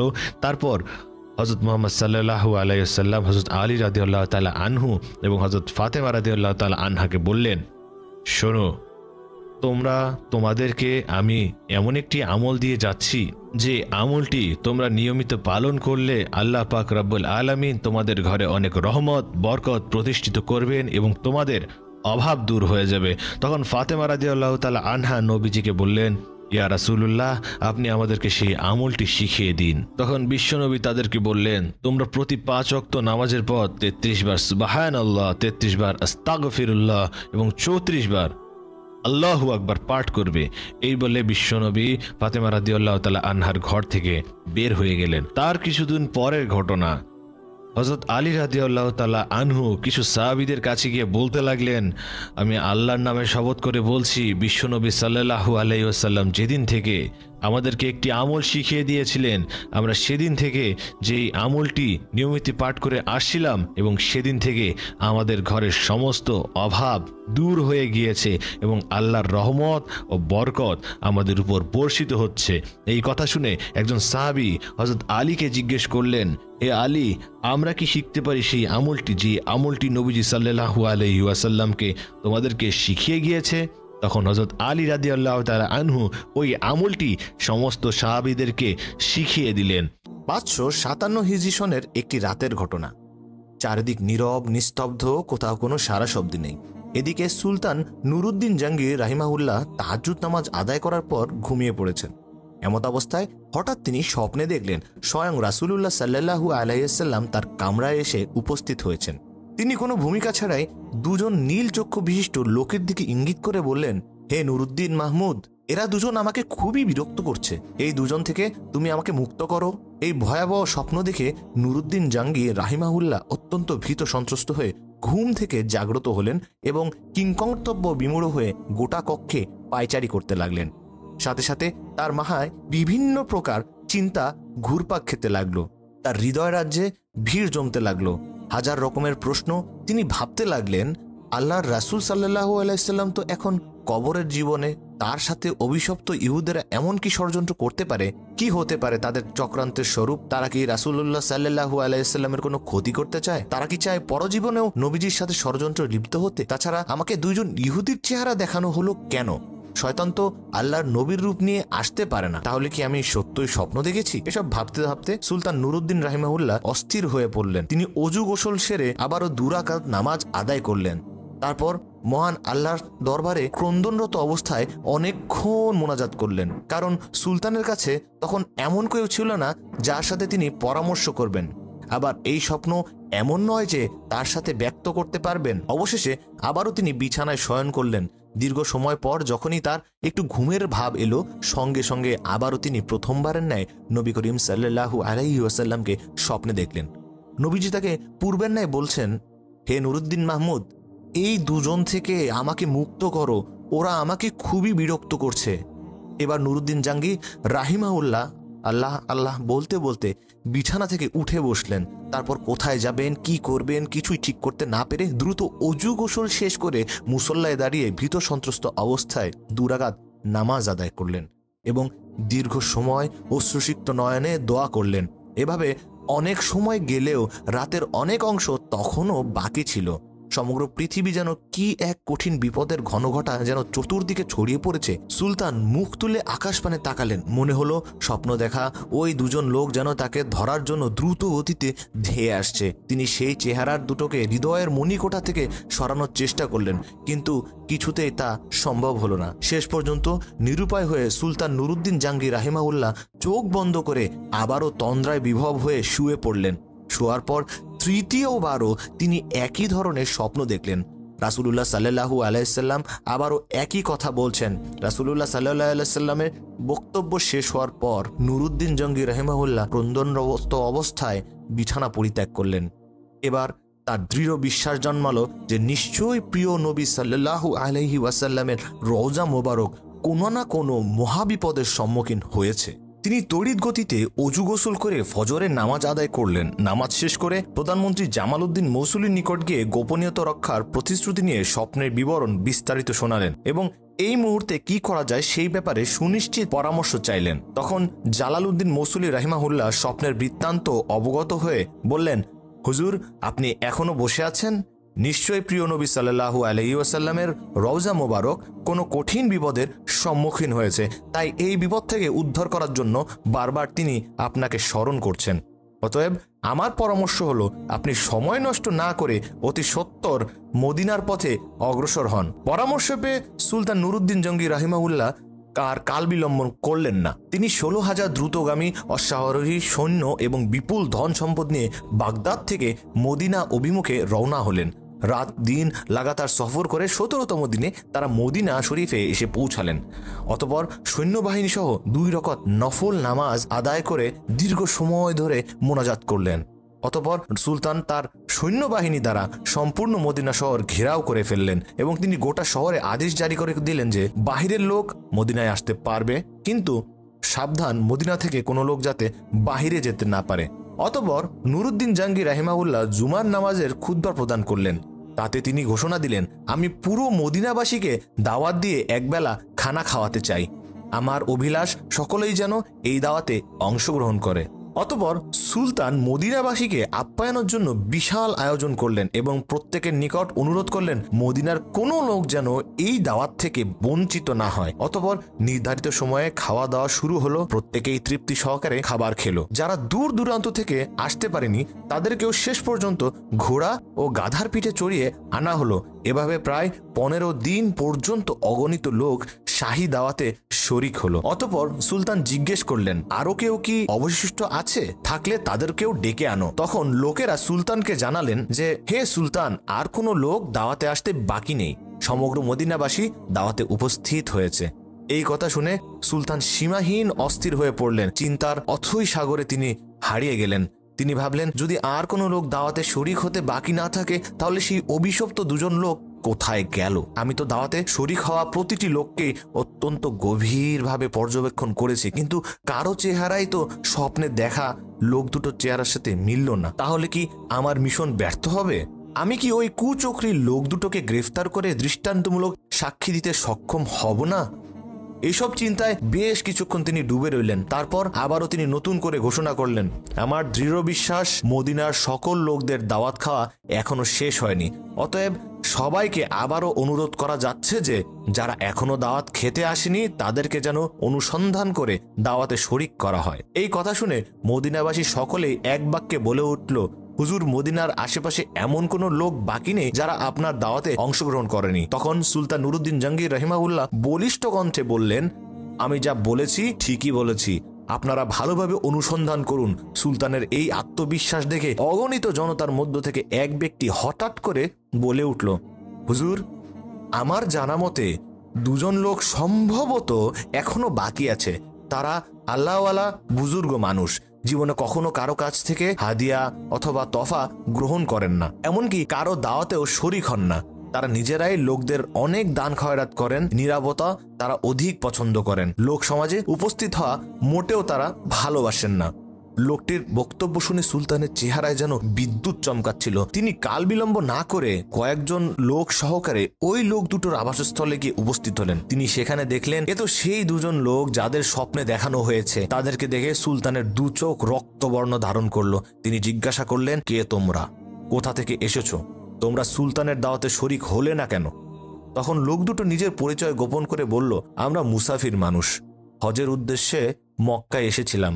হজের কাজ শেষ করে জিয়ারতের উদ্দেশ্যে রওজা শরীফে এসেছি, কিন্তু প্রিয় নবী সাল্লাল্লাহু আলাইহি সাল্লামের প্রেমে আত্মহারা হয়ে ফিরে যেতে মন চাইল না, তাই বাকি জীবন রওজার পাশে কাটিয়ে দেওয়ার নিয়তে এখানে রয়ে গেছি। আমরা কারো দাওয়াত গ্রহণ করি না, এক আল্লাহর উপরই আমাদের পূর্ণ আস্থা, আমরা তারই উপর নির্ভরশীল। এবাদত, জিয়ারত এবং পরকালের চিন্তায় বিভব থাকাই আমাদের কাজ। পবিত্র কোরআনের তেলাওয়াত, নফল নামাজ এবং ওজিফা পাঠেই আমাদের সময় শেষ হয়ে যায়, সুতরাং দাওয়াত খাওয়ার সময়টা কোথায়? তখন উপস্থিত জনগণ তাদের পক্ষ হয়ে বলল, হুজুর, এরা দীর্ঘদিন যাবৎ এখানে অবস্থান করছেন, এদের মতো ভালো মানুষ আর হয় না। সবসময় দরিদ্র, এতিম এবং অসহায় মানুষের প্রচুর পরিমাণ সাহায্য করে, তাদের দানের উপর অত্র লোকদের প্রচুর পরিমাণে জীবিকা নির্ভর করে। সুতরাং নুরুদ্দিন জাহাঙ্গীর রাহিমাহুল্লাহ লোকদের কথা শুনে লোক দুটোর প্রতি পুনরায় গভীর দৃষ্টিতে তাকালেন। অত্যন্ত সূক্ষ্মভাবে তাদের পা থেকে মাথা পর্যন্ত পর্যবেক্ষণ করলেন। এতে আবারও তিনি নিশ্চিত হলেন যে এরা তারাই যাদেরকে তিনি স্বপ্নে দেখেছিলেন। এবার সুলতান গম্ভীর স্বরে তাদেরকে বললেন, সত্য কথা বলো, তোমরা কে, কেন এবং কি উদ্দেশ্যে এখানে অবস্থান করছো? কিন্তু এবারও তারা পূর্বের কথার পুনরাবৃত্তি করল। আমরা পশ্চিম দেশ থেকে পবিত্র হজ পালনের জন্য এখানে এসেছি। রাসূলুল্লাহ সাল্লাল্লাহু আলাইহি সাল্লামের নৈকট্য লাভই আমাদের একমাত্র লক্ষ্য, এই উদ্দেশ্যেই আমরা এখানে অবস্থান করছি। সুলতান এবার কারো কথায় কান না দিয়ে তাদেরকে সেখানে আটক রাখার নির্দেশ দিলেন। অতঃপর তিনি স্বয়ং তাদের থাকার জায়গায় গিয়ে খুব ভালো করে অনুসন্ধান চালান। সেখানে অনেক মাল সম্পদ পাওয়া গেল এবং পাওয়া গেল বহু দুর্লভ কিতাবপত্র, কিন্তু এমন কোনো জিনিস পাওয়া গেল না যার দ্বারা স্বপ্নের বিষয়ে কোনো প্রকার সহায়তা হয়। তাই নুরুদ্দিন জাহাঙ্গীর রাহিমাহুল্লাহ অত্যাধিক পেরেশান হয়ে গেলেন। রহস্য উদ্ঘাটন করতে না পারায় তিনি সীমাহীন চিন্তিত হয়ে পড়লেন। অতঃপর মদিনার বহু লোকজন এসে তাদের জন্য সুপারিশ করে বলল, হুজুর, এরা নেককার বুজুর্গ লোক, দিনভর তারা রোজা রাখেন, রাতের অধিকাংশ সময় ইবাদত বন্দিগিতে কাটিয়ে দেন, 5 ওয়াক্ত নামাজ তারা রওজা শরীফের নিকটে এসে আদায় করেন, প্রতিদিন নিয়ম করে জান্নাতুল বাকি জিয়ারত করতে যান, প্রতি শনিবার মসজিদুল কুবাতে গমন করেন, কেউ কিছু চাইলে তাদেরকে খালি হাতে ফিরিয়ে দেন না। সুলতান তাদের অবস্থা শুনে সীমাহীন আশ্চর্য বোধ করলেন, তথাপি তিনি হাল ছাড়লেন না। কক্ষের অংশে অনুসন্ধানী দৃষ্টি ফিরিয়ে যাচ্ছেন, ঘরের প্রতিটি বস্তুকে গভীরভাবে পর্যবেক্ষণ করছেন, কিন্তু সন্দেহ করার মতো কিছুই তিনি খুঁজে পাচ্ছিলেন না।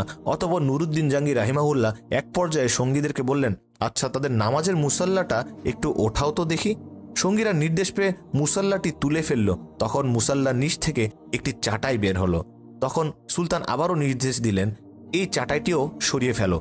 অতঃপর চাটাই সরানোর পর দেখা গেল একখানা বিশাল পাথর সুলতানের নির্দেশে তাও সরানো হলো। এবার পাওয়া গেল এমন একটি সুড়ঙ্গ পথ যা বহুদূর পর্যন্ত চলে গেছে, এমনকি তা পৌঁছে গেছে নবীজির রওজা শরীফের অতি নিকটে। এই দৃশ্য দেখা মাত্র নুরুদ্দিন জাহাঙ্গীর রাহিমাহুল্লাহ বজ্র হাতের ন্যায় চমকে উঠল।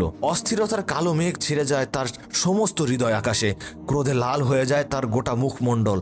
অতঃপর লোক দুটিকে লক্ষ্য করে ক্ষিপ্ত সিংহের ন্যায় গর্জন করে ঝাঁঝালো কণ্ঠে বললেন, তোমরা পরিষ্কার ভাষায় সত্যি কথাটা খুলে বলো, নইল এক্ষুনি তোমাদেরকে যন্ত্রণাদায়ক শাস্তির সম্মুখীন করা হবে।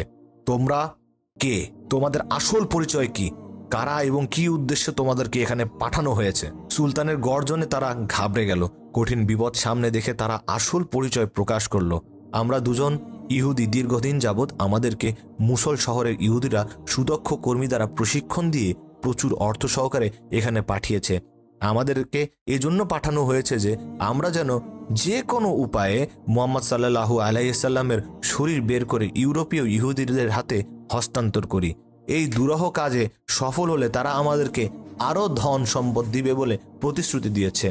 তখন সুলতান নুরুদ্দিন জাহাঙ্গীর রাহিমাহুল্লাহ বললেন, তোমরা তোমাদের পরিকল্পনা বাস্তবায়নের জন্য কি পদ্ধতি অবলম্বন করেছিলে, কিভাবে তোমরা কাজ করতে? তখন তারা বলল, আমাদের নিয়মিত কাজ ছিল রাত গভীর হলে অল্প পরিমাণ সুড়ঙ্গ খনন করা এবং সাথে সাথে ওই মাটিগুলো চামড়ার মশকে ভর্তি করে অতি গোপনে মদিনার বাহিরে নিয়ে ফেলে আসা। আজ দীর্ঘ 3 বছর যাবৎ এই মহাপরিকল্পনা বাস্তবায়নে কাজ করে আমরা অনবরত ব্যস্ত আছি। যে সময় আমরা রওজা মুবারকের নিকট পৌঁছে গেলাম এবং সিদ্ধান্ত গ্রহণ করলাম যে 1 সপ্তাহের মধ্যে বিশ্বনবীর লাশ বের করে নিয়ে যাব, ঠিক সে সময় ধরে আমাদের মনে হলো আকাশ যেন ভেঙে টুকরো টুকরো হয়ে যাচ্ছে জমিন যেন প্রচণ্ড ভূমিকম্পে থরথর করে কাঁপছে, যেন সমগ্র পৃথিবী জুড়ে মহাপ্রলয় সংগঠিত হচ্ছে। অবস্থা এতটাই শোচনীয় রূপ ধারণ করলো, মনে হলো সুরঙ্গের ভিতরেই যেন আমাদের সমাধিস্থ হয়ে পড়ব। এই অবস্থা দেখে ভীত সন্ত্রস্ত হয়ে আমরা কাজ বন্ধ করে রেখেছি। তাদের বক্তব্যে সুলতানের নিকট সবকিছুই পরিষ্কার হয়ে গেল, তাই তিনি লোক দুটোকে নজিরবিহীন শাস্তি দেওয়ার ব্যবস্থা গ্রহণ করলেন, যাতে ভবিষ্যতে কেউ আর এমন দুঃসাহস দেখাতে না পারে। তিনি মসজিদ থেকে অর্ধ মাইল দূরে একটি বিশাল ময়দানে উঁচু একটি কাঠের মঞ্চ তৈরি করলেন। সাথে সাথে সংবাদ পাঠিয়ে দিলেন মদিনা এবং মদিনার আশেপাশে লোকদের উক্ত ময়দানে হাজির হওয়ার নির্দেশ প্রদান করলেন। অতঃপর নির্ধারিত সময়ে লক্ষ লক্ষ মানুষ উক্ত মাঠে সমবেত হল। তখন সুলতান নুরুদ্দিন জাহাঙ্গীর রাহিমাহুল্লাহ অপরাধী লোক দুটোকে লৌহ শিকলে আবদ্ধ করে মঞ্চের উপর বসালেন। অতঃপর বিশাল জনসমুদ্রের মাঝে তাদের হীন চক্রান্ত এবং ঘৃণ্য তৎপরতার কথা উল্লেখ করলেন। সুলতান নুরুদ্দিন জাহাঙ্গীর বক্তব্য শুনে লোকজন বিস্ময়ে হতবাক হয়ে গেল। তারা এই ঘৃণ ষড়যন্ত্রের দৃষ্টান্তমূলক শাস্তি দাবি করল। তখন সুলতান বললেন, হ্যাঁ, এদের শাস্তির দৃষ্টান্তমূলকই হবে। অতঃপর তিনি তাদেরকে বিপুল পরিমাণ লাকড়ি সংগ্রহের নির্দেশ দিলেন। তারপর লক্ষ জনতার সামনে সেই ইহুদি দুটোকে মঞ্চের নিম্নভাগে আগুন লাগিয়ে পুরো ভস্ম করে দিলেন। কোনো কোনো বর্ণনায় পাওয়া যায় সেই আগুন নাকি দীর্ঘ 11 দিন পর্যন্ত জ্বলেছিল। অতঃপর সুলতান নুরুদ্দিন জাহাঙ্গীর রাহিমাহুল্লাহ বিপুল পরিমাণ অর্থ ব্যয় করে 1000 মণ সীসা গলিয়ে রওজা শরীফের চতুর্পাশে মজবুত প্রাচীর নির্মাণ করে দিলেন, যেন ভবিষ্যতে আর কেউ প্রিয় নবী সাল্লাল্লাহু আলাইহি সাল্লামের কবর পর্যন্ত পৌঁছাতে সক্ষম না হয়। অতঃপর তিনি কায়েমনুবাকে আল্লাহ তাআলা শুকরিয়া আদায় করলেন এবং তাকে যে এত বড় খিদমতের জন্য কবুল করা হলো সেজন্য আনন্দে অশ্রু বিসর্জন করলেন। শ্রোতা বন্ধুরা, এই ছিল মহানবী সাল্লাল্লাহু আলাইহি ওয়াসাল্লামের লাশ চুরির এক বিস্ময়কর ঘটনা। এমন সব নতুন নতুন ভিডিও প্রতিদিন পেতে আমাদের চ্যানেলটি অবশ্যই সাবস্ক্রাইব করুন এবং পাশে থাকা বেল আইকনটি প্রেস করতে অবশ্যই ভুলবেন না। এবং সেই সাথে আপনাদের যে কোনো মতামত আমাদের জানাতে আমাদের ভিডিওতে অবশ্যই কমেন্ট করুন। আশা করি আপনারা সবাই ভালো থাকবেন এবং সুস্থ থাকবেন। আসসালামু আলাইকুম ওয়া রাহমাতুল্লাহি ওয়া বারাকাতুহু। মদিনায় সেদিন একরকম নীরবতা, যেন প্রকৃতি ও শোকে ভারাক্রান্ত। প্রিয় নবীজির অসুস্থতার খবর চারিদিকে ছড়িয়ে পড়েছে। হযরত ফাতেমা রাদিয়াল্লাহু তাআলা আনহুমা ছুটে চলেছে রাসূলুল্লাহ সাল্লাল্লাহু আলাইহি ওয়াসাল্লামের বাড়ির দিকে। সেদিন আকাশের চাঁদ যেন ফিকে হয়ে গেছে। সাহাবীরা বসে আছেন, কারো চোখে অশ্রু, কারো বা অন্তর পাথরের মতো ভারী হয়ে গেছে। কেউ কোনো কথা বলছে না, শুধু নিঃশব্দে ফুঁপিয়ে কাঁদছে। এদিকে মুহাম্মদ সাল্লাল্লাহু আলাইহি ওয়াসাল্লাম অসুস্থ অবস্থায় আয়েশা রাদিয়াল্লাহু তাআলা আনহুমা এর গৃহে আছেন। ঠিক তখনই হঠাৎ করে গৃহের পরিবেশ বদলে গেল। একটি অদ্ভুত নূর যেন গৃহের পাশে ছড়িয়ে পড়ল। আয়েশা রাদিয়াল্লাহু তাআলা আনহুমা বিস্মিত হয়ে চারপাশে তাকালেন। গৃহের বাইরে এক সুন্দর সুদর্শন ব্যক্তি দাঁড়িয়ে আছে। হযরত মুহাম্মদ সাল্লাল্লাহু আলাইহি ওয়াসাল্লাম বললেন, দরজার বাইরে কে দাঁড়িয়ে আছে? হে ফাতেমা, দরজা খুলে দাও। হযরত ফাতেমা রাদিয়াল্লাহু তাআলা আনহুমা বললেন, ইয়া রাসূলুল্লাহ, আমি তাকে চিনতে পারছি না, তিনি এক সুদর্শন ব্যক্তি। তখন মুহাম্মদুর রাসূলুল্লাহ সাল্লাল্লাহু আলাইহি ওয়াসাল্লাম বললেন, তুমি তাকে চিনবে কিভাবে? তিনি এমন একজন সুন্দর সুদর্শন ব্যক্তি, যেখানে যায় কখনো খালি হাতে ফেরেন না। তিনি আর কেউ না, তিনি হলেন হযরত আজরাইল ফেরেশতা। এই কথা শুনেই হযরত ফাতেমা রাদিয়াল্লাহু তাআলা আনহুমার চোখ দিয়ে অশ্রু গড়িয়ে পড়তে লাগলো। তখন হযরত আজরাইল ফেরেশতা সালাম দিয়ে ঘরের ভিতর প্রবেশ করলেন এবং বললেন, আসসালামু আলাইকুম ওয়া রাহমাতুল্লাহি ওয়া বারাকাতুহু ইয়া রাসূলুল্লাহ, ইয়া রাহমাতুল লিল আলামিন। আল্লাহ রাব্বুল আলামিন আপনাকে সালাম জানিয়েছেন। আল্লাহ রাব্বুল আলামিন আমাকে আপনার কাছে পাঠিয়েছেন। ইয়া রাসূলুল্লাহ, আপনি অনুমতি দিলে তবেই জান কবজ করব, আর নয়তো ফিরে যাব। আপনার যতদিন ইচ্ছা ততদিন এই পৃথিবীতে থাকবেন। তখন মুহাম্মদ সাল্লাল্লাহু আলাইহি ওয়াসাল্লাম বললেন, হে আজরাইল আলাইহিস সালাম, আমার তো আল্লাহর সাথে এখন একটা কথা বাকি আছে। ইয়া রাসূলুল্লাহ, কি কথা বাকি আছে? তখন রাসূলুল্লাহ সাল্লাল্লাহু আলাইহি ওয়াসাল্লাম বললেন, জিবরাইল কোথায়? আমি তার সাথে সাক্ষাৎ করতে চাই। তখন জিব্রাইল আলাইহিসসালাম প্রথম আসমানে ছিলেন। এই কথা শোনা মাত্রই হযরত জিব্রাইল আলাইহিসসালাম প্রথম আসমান থেকে অতি দ্রুত রাসূলুল্লাহ সাল্লাল্লাহু আলাইহি ওয়াসাল্লামের ঘরে প্রবেশ করলেন। ঘরের ভিতর এক অপার্থিব নূরের আভা ছড়িয়ে পড়ল। সেই নূরের মাঝখানে দাঁড়িয়ে আছেন হযরত জিব্রাইল আলাইহিসসালাম। তখন তিনি বললেন, ইয়া রাসূলুল্লাহ, হে আল্লাহর নবী, আপনি কান্না করছেন কেন? মুহাম্মদ সাল্লাল্লাহু আলাইহি ওয়াসাল্লাম বললেন, জিব্রাইল, আমি এই কারণে কান্না করছি, এই দুনিয়া থেকে চলে যাবার পর আমার গুনাহগার উম্মতের কি হবে? হযরত জিব্রাইল আলাইহিস সালাম বললেন, ইয়া রাসূলুল্লাহ, আল্লাহ আপনার জন্য অপেক্ষা করছে। আল্লাহ তো সুসংবাদ দিয়েছেন, আজকের পর থেকে আমি আর কখনো ওহী নিয়ে আসতে পারবো না। এই পৃথিবীতে অনেক নবী রাসূলের কাছে ওহী নিয়ে এসেছি, কিন্তু আপনার কাছে তো সবচেয়ে বেশিবার এসেছি। আমার আজ বড় কষ্ট হচ্ছে। তখন রাসূলুল্লাহ সাল্লাল্লাহু আলাইহি সাল্লাম ফেরেশতাকে সান্ত্বনা দিলেন। অতঃপর মুহাম্মদ সাল্লাল্লাহু আলাইহি ওয়াসাল্লাম হযরত আজরাইল আলাইহিস সালামকে অনুমতি দিলেন। তখন আজরাইল ফেরেশতা প্রথমে তার হাত রাসূলুল্লাহ সাল্লাল্লাহু আলাইহি সাল্লামের সিনা মোবারকে রাখলেন। তখন রাসূলুল্লাহ সাল্লাল্লাহু আলাইহি সাল্লাম বললেন, ভাই আজরাইল, জান কবজের সময় যত কষ্ট আমাকে দাও, কিন্তু আমার উম্মতকে দিও না। তখন আজরাইল ফেরেশতা বললেন, ইয়া রাসূলুল্লাহ, আপনাকে চিন্তা করতে হবে না। আপনার উম্মতের মধ্যে যে খাঁটি ইমানদার উম্মত হবে, তার এমনভাবে জান কবজ করা হবে যেন একটি শিশু মায়ের কোলে দুধ পান করতে করতে ঘুমিয়ে যায়, ঠিক তেমন হবে। এই কথা শুনে রাসূলুল্লাহ সাল্লাল্লাহু আলাইহি ওয়াসাল্লাম নিশ্চিত হলেন। এরপর আস্তে আস্তে খুবই ইজ্জতের সাথে এই কাজ শেষ করে রাসূলুল্লাহ সাল্লাল্লাহু আলাইহি ওয়াসাল্লামের রূহ মোবারক আল্লাহর কাছে নিয়ে চলে গেলেন। হযরত ফাতেমা রাদিয়াল্লাহু তাআলা আনহুমা এবং আম্মা জান আয়েশা রাদিয়াল্লাহু তাআলা আনহুমা যেন নীরব নিস্তব্ধ বাকরুদ্ধ হয়ে গেলেন। অতঃপর পৃথিবী স্তব্ধ হয়ে গেল, মদিনার বাতাস স্থির হয়ে গেল। পৃথিবী যেন কিছুতেই মুহূর্তের জন্য থমকে গেল। সমগ্র প্রাণীকুল কাঁদতে লাগলো। এই সংবাদ খুবই দ্রুত সমগ্র মদিনায় ছড়িয়ে পড়ল। এই সংবাদে প্রত্যেক মুসলমানের কলিজা যেন ভেঙে চুরে চূর্ণ বিচূর্ণ হয়ে গেল। তাদের হৃদয়ে যেন ছিঁড়ে ছিন্ন ভিন্ন হয়ে গেল। সমস্ত মুসলমানের পায়ের নিচে মাটি যেন সরে গেল। দয়াল নবী হযরত মুহাম্মদ সাল্লাল্লাহু আলাইহি ওয়াসাল্লামের ভক্ত বন্ধু, আজীবনের সঙ্গী এবং সহচরগণ যারা তাকে নিজের প্রাণের চেয়েও বেশি ভালোবাসতেন, তারা দয়াল নবী হযরত মুহাম্মদ সাল্লাল্লাহু আলাইহি ওয়াসাল্লামের এই সংবাদে অনেকেই বাকরুদ্ধ হয়ে গেল। আবার কেউ বা কচি শিশুর মতো হাউমাউ করে কাঁদতে শুরু করলেন। এদিকে হযরত বেলাল রাদিয়াল্লাহু তাআলা আনহু মসজিদে অঝরে কাঁদতে কাঁদতে বলতে লাগলো, আমি কিভাবে আজান দেব, আমার জিহ্বা কিভাবে উচ্চারণ করবে সেই নাম যিনি আজ আমাদের মাঝে নেই? কেউ তাকে সান্ত্বনা দিতে পারছিল না। অতঃপর অসহায়ভাবে পাগলের মতো এদিক ওদিক ঘুরতে লাগলো। যার সঙ্গে দেখা হচ্ছিল তাকেই জিজ্ঞেস করছিল, তোমরা কি আমার দয়ার নবীকে দেখেছো? কিন্তু কেউ তাকে কিছুই বলল না, কেননা সবারই তো একই অবস্থা, কে তাকে সান্ত্বনা দেবে? এদিকে এই খবর হযরত ওমর রাদিয়াল্লাহু তাআলা আনহুর কানে পৌঁছালো। হযরত ওমর রাদিয়াল্লাহু তাআলা আনহুর মতো জ্ঞানী বিচক্ষণ সাহাবী অঝরে কাঁদতে কাঁদতে তলোয়ার উঁচিয়ে বললেন, আমার দয়াল নবী কখনোই ইন্তেকাল করতে পারে না। যে বলবে আমাদের প্রিয় নবী রাসূলুল্লাহ সাল্লাল্লাহু আলাইহি সাল্লাম মারা গেছে, তাকে তলোয়ার দিয়ে দ্বিখণ্ডিত করে দেব। তিনি আমাদের ছেড়ে যাননি, তিনি আমাদের মাঝে আছেন।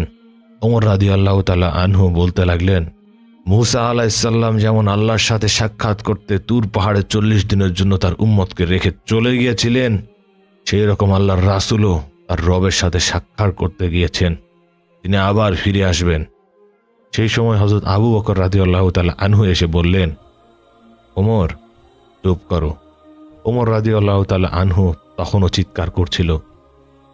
ইবনে রজব রাহমাতুল্লাহি আলাইহি বলেন, রাসূলুল্লাহ সাল্লাল্লাহু আলাইহি সাল্লাম যখন ইন্তেকাল করেন, তখন মুসলিমরা ব্যথিত হলো, নির্বাক এবং বিভ্রান্ত হয়ে গেল।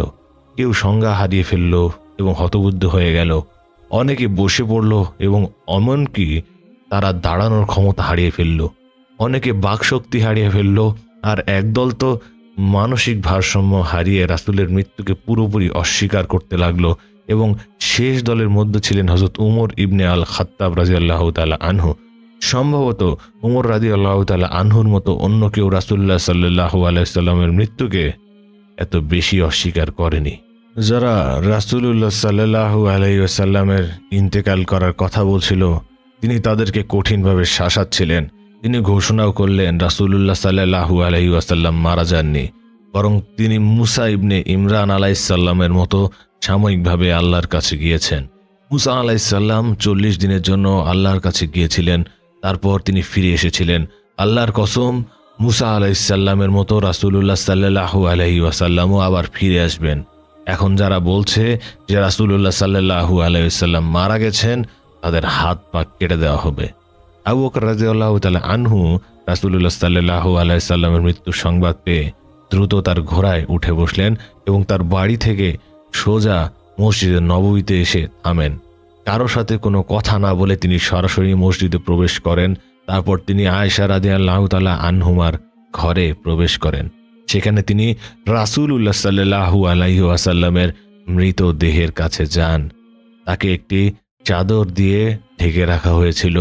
আবু বকর রাদিয়াল্লাহু তাআলা আনহু কাছে গিয়ে রাসূলুল্লাহ সাল্লাল্লাহু আলাইহি ওয়াসাল্লামের চেহারা মোবারক থেকে কাপড় সরিয়ে চুমু দেন এবং কাঁদতে শুরু করেন। তারপর তিনি বলেন, আপনার জন্য আমার পিতা মাতা কুরবান হোক, আল্লাহর কসম, আল্লাহ তাআলা আপনাকে দুবার মৃত্যু দিবেন না। তিনি আপনার জন্য যে মৃত্যু নির্ধারিত রেখেছিলেন এর স্বাদ আপনি আস্বাদন করেছেন। তারপর তিনি সমবেত লোকদেরকে উদ্দেশ্য করে একটি ভাষণ দিলেন। আল্লাহর হামদ ও নাত পড়ার পর তিনি বললেন, হে জনমণ্ডলী, যে ব্যক্তি মুহাম্মাদের ইবাদত করত সে জেনে রাখুক মুহাম্মদ মারা গেছেন, আর যে ব্যক্তি আল্লাহর ইবাদত করত সে জেনে রাখুক যে আল্লাহ চিরঞ্জীব ও অবিনশ্বর।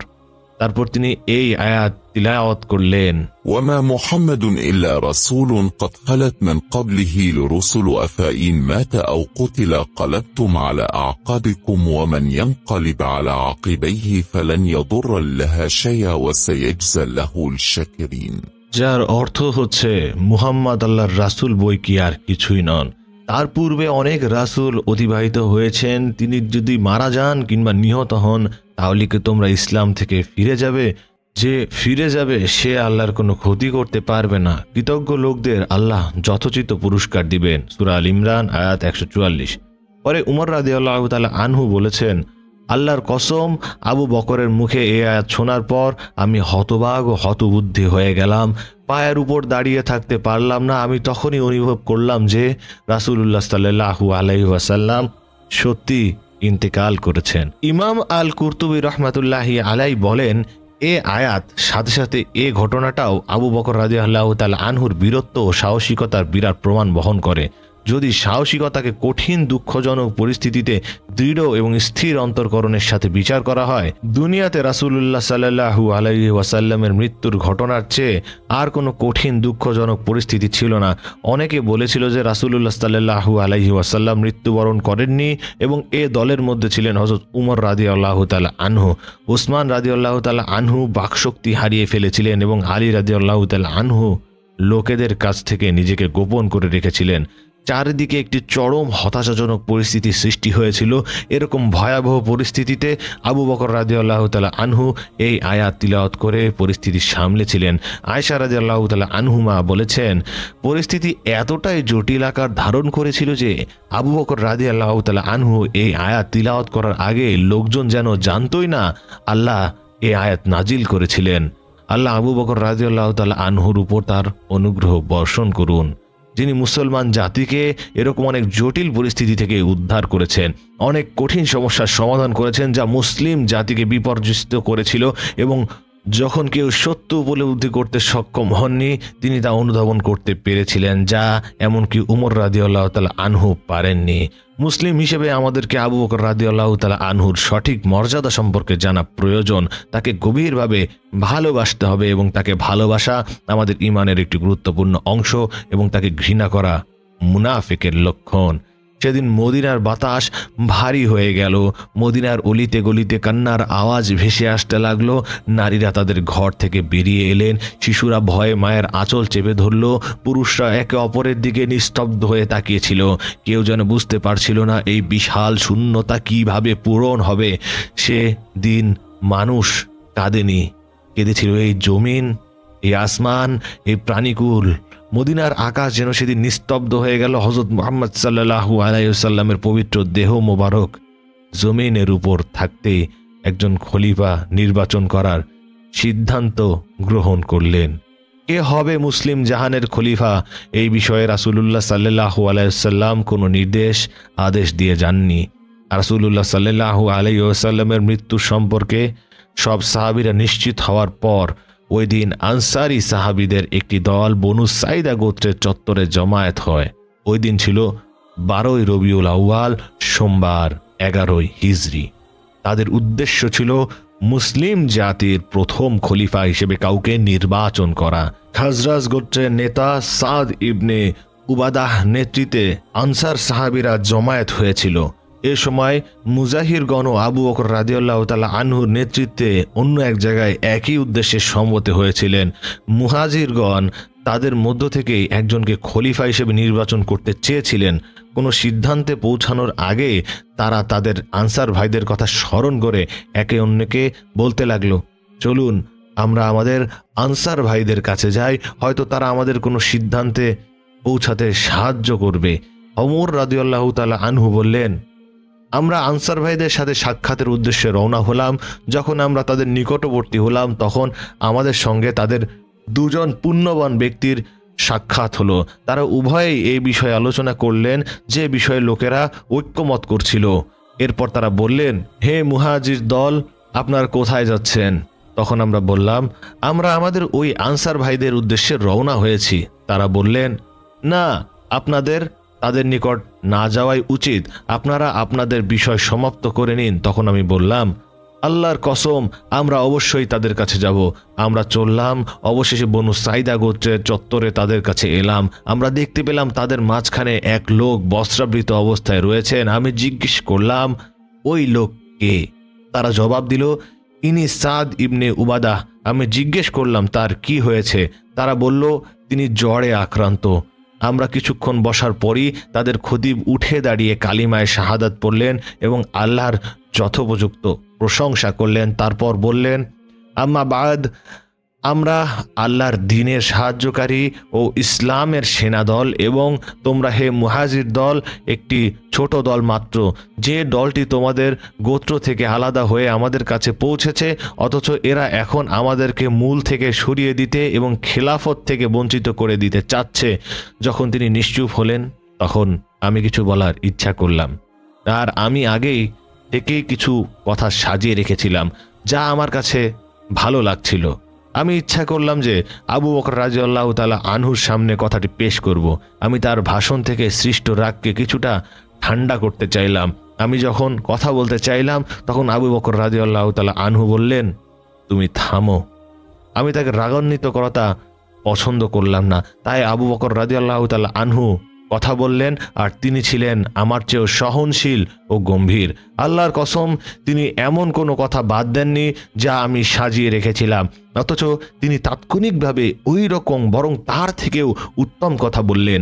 অবশেষে তিনি কথা বন্ধ করে দিলেন। এরপর আবার বললেন, তোমরা তোমাদের ব্যাপারে যেসব উত্তম কাজের কথা বলেছ, আসলে তোমরা এর উপযুক্ত, তবে খেলাফতের ব্যাপারটি কেবল এই কুরাইশ বংশের জন্য নির্দিষ্ট।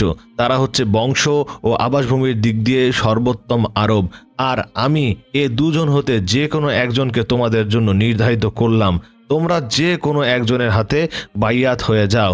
এরপর তিনি আমার ও আবু উবাইদ ইবনু জাররাহ রাদিয়াল্লাহু তাআলা আনহুর হাত ধরলেন। তিনি আমাদের মাঝখানেই বসা ছিলেন।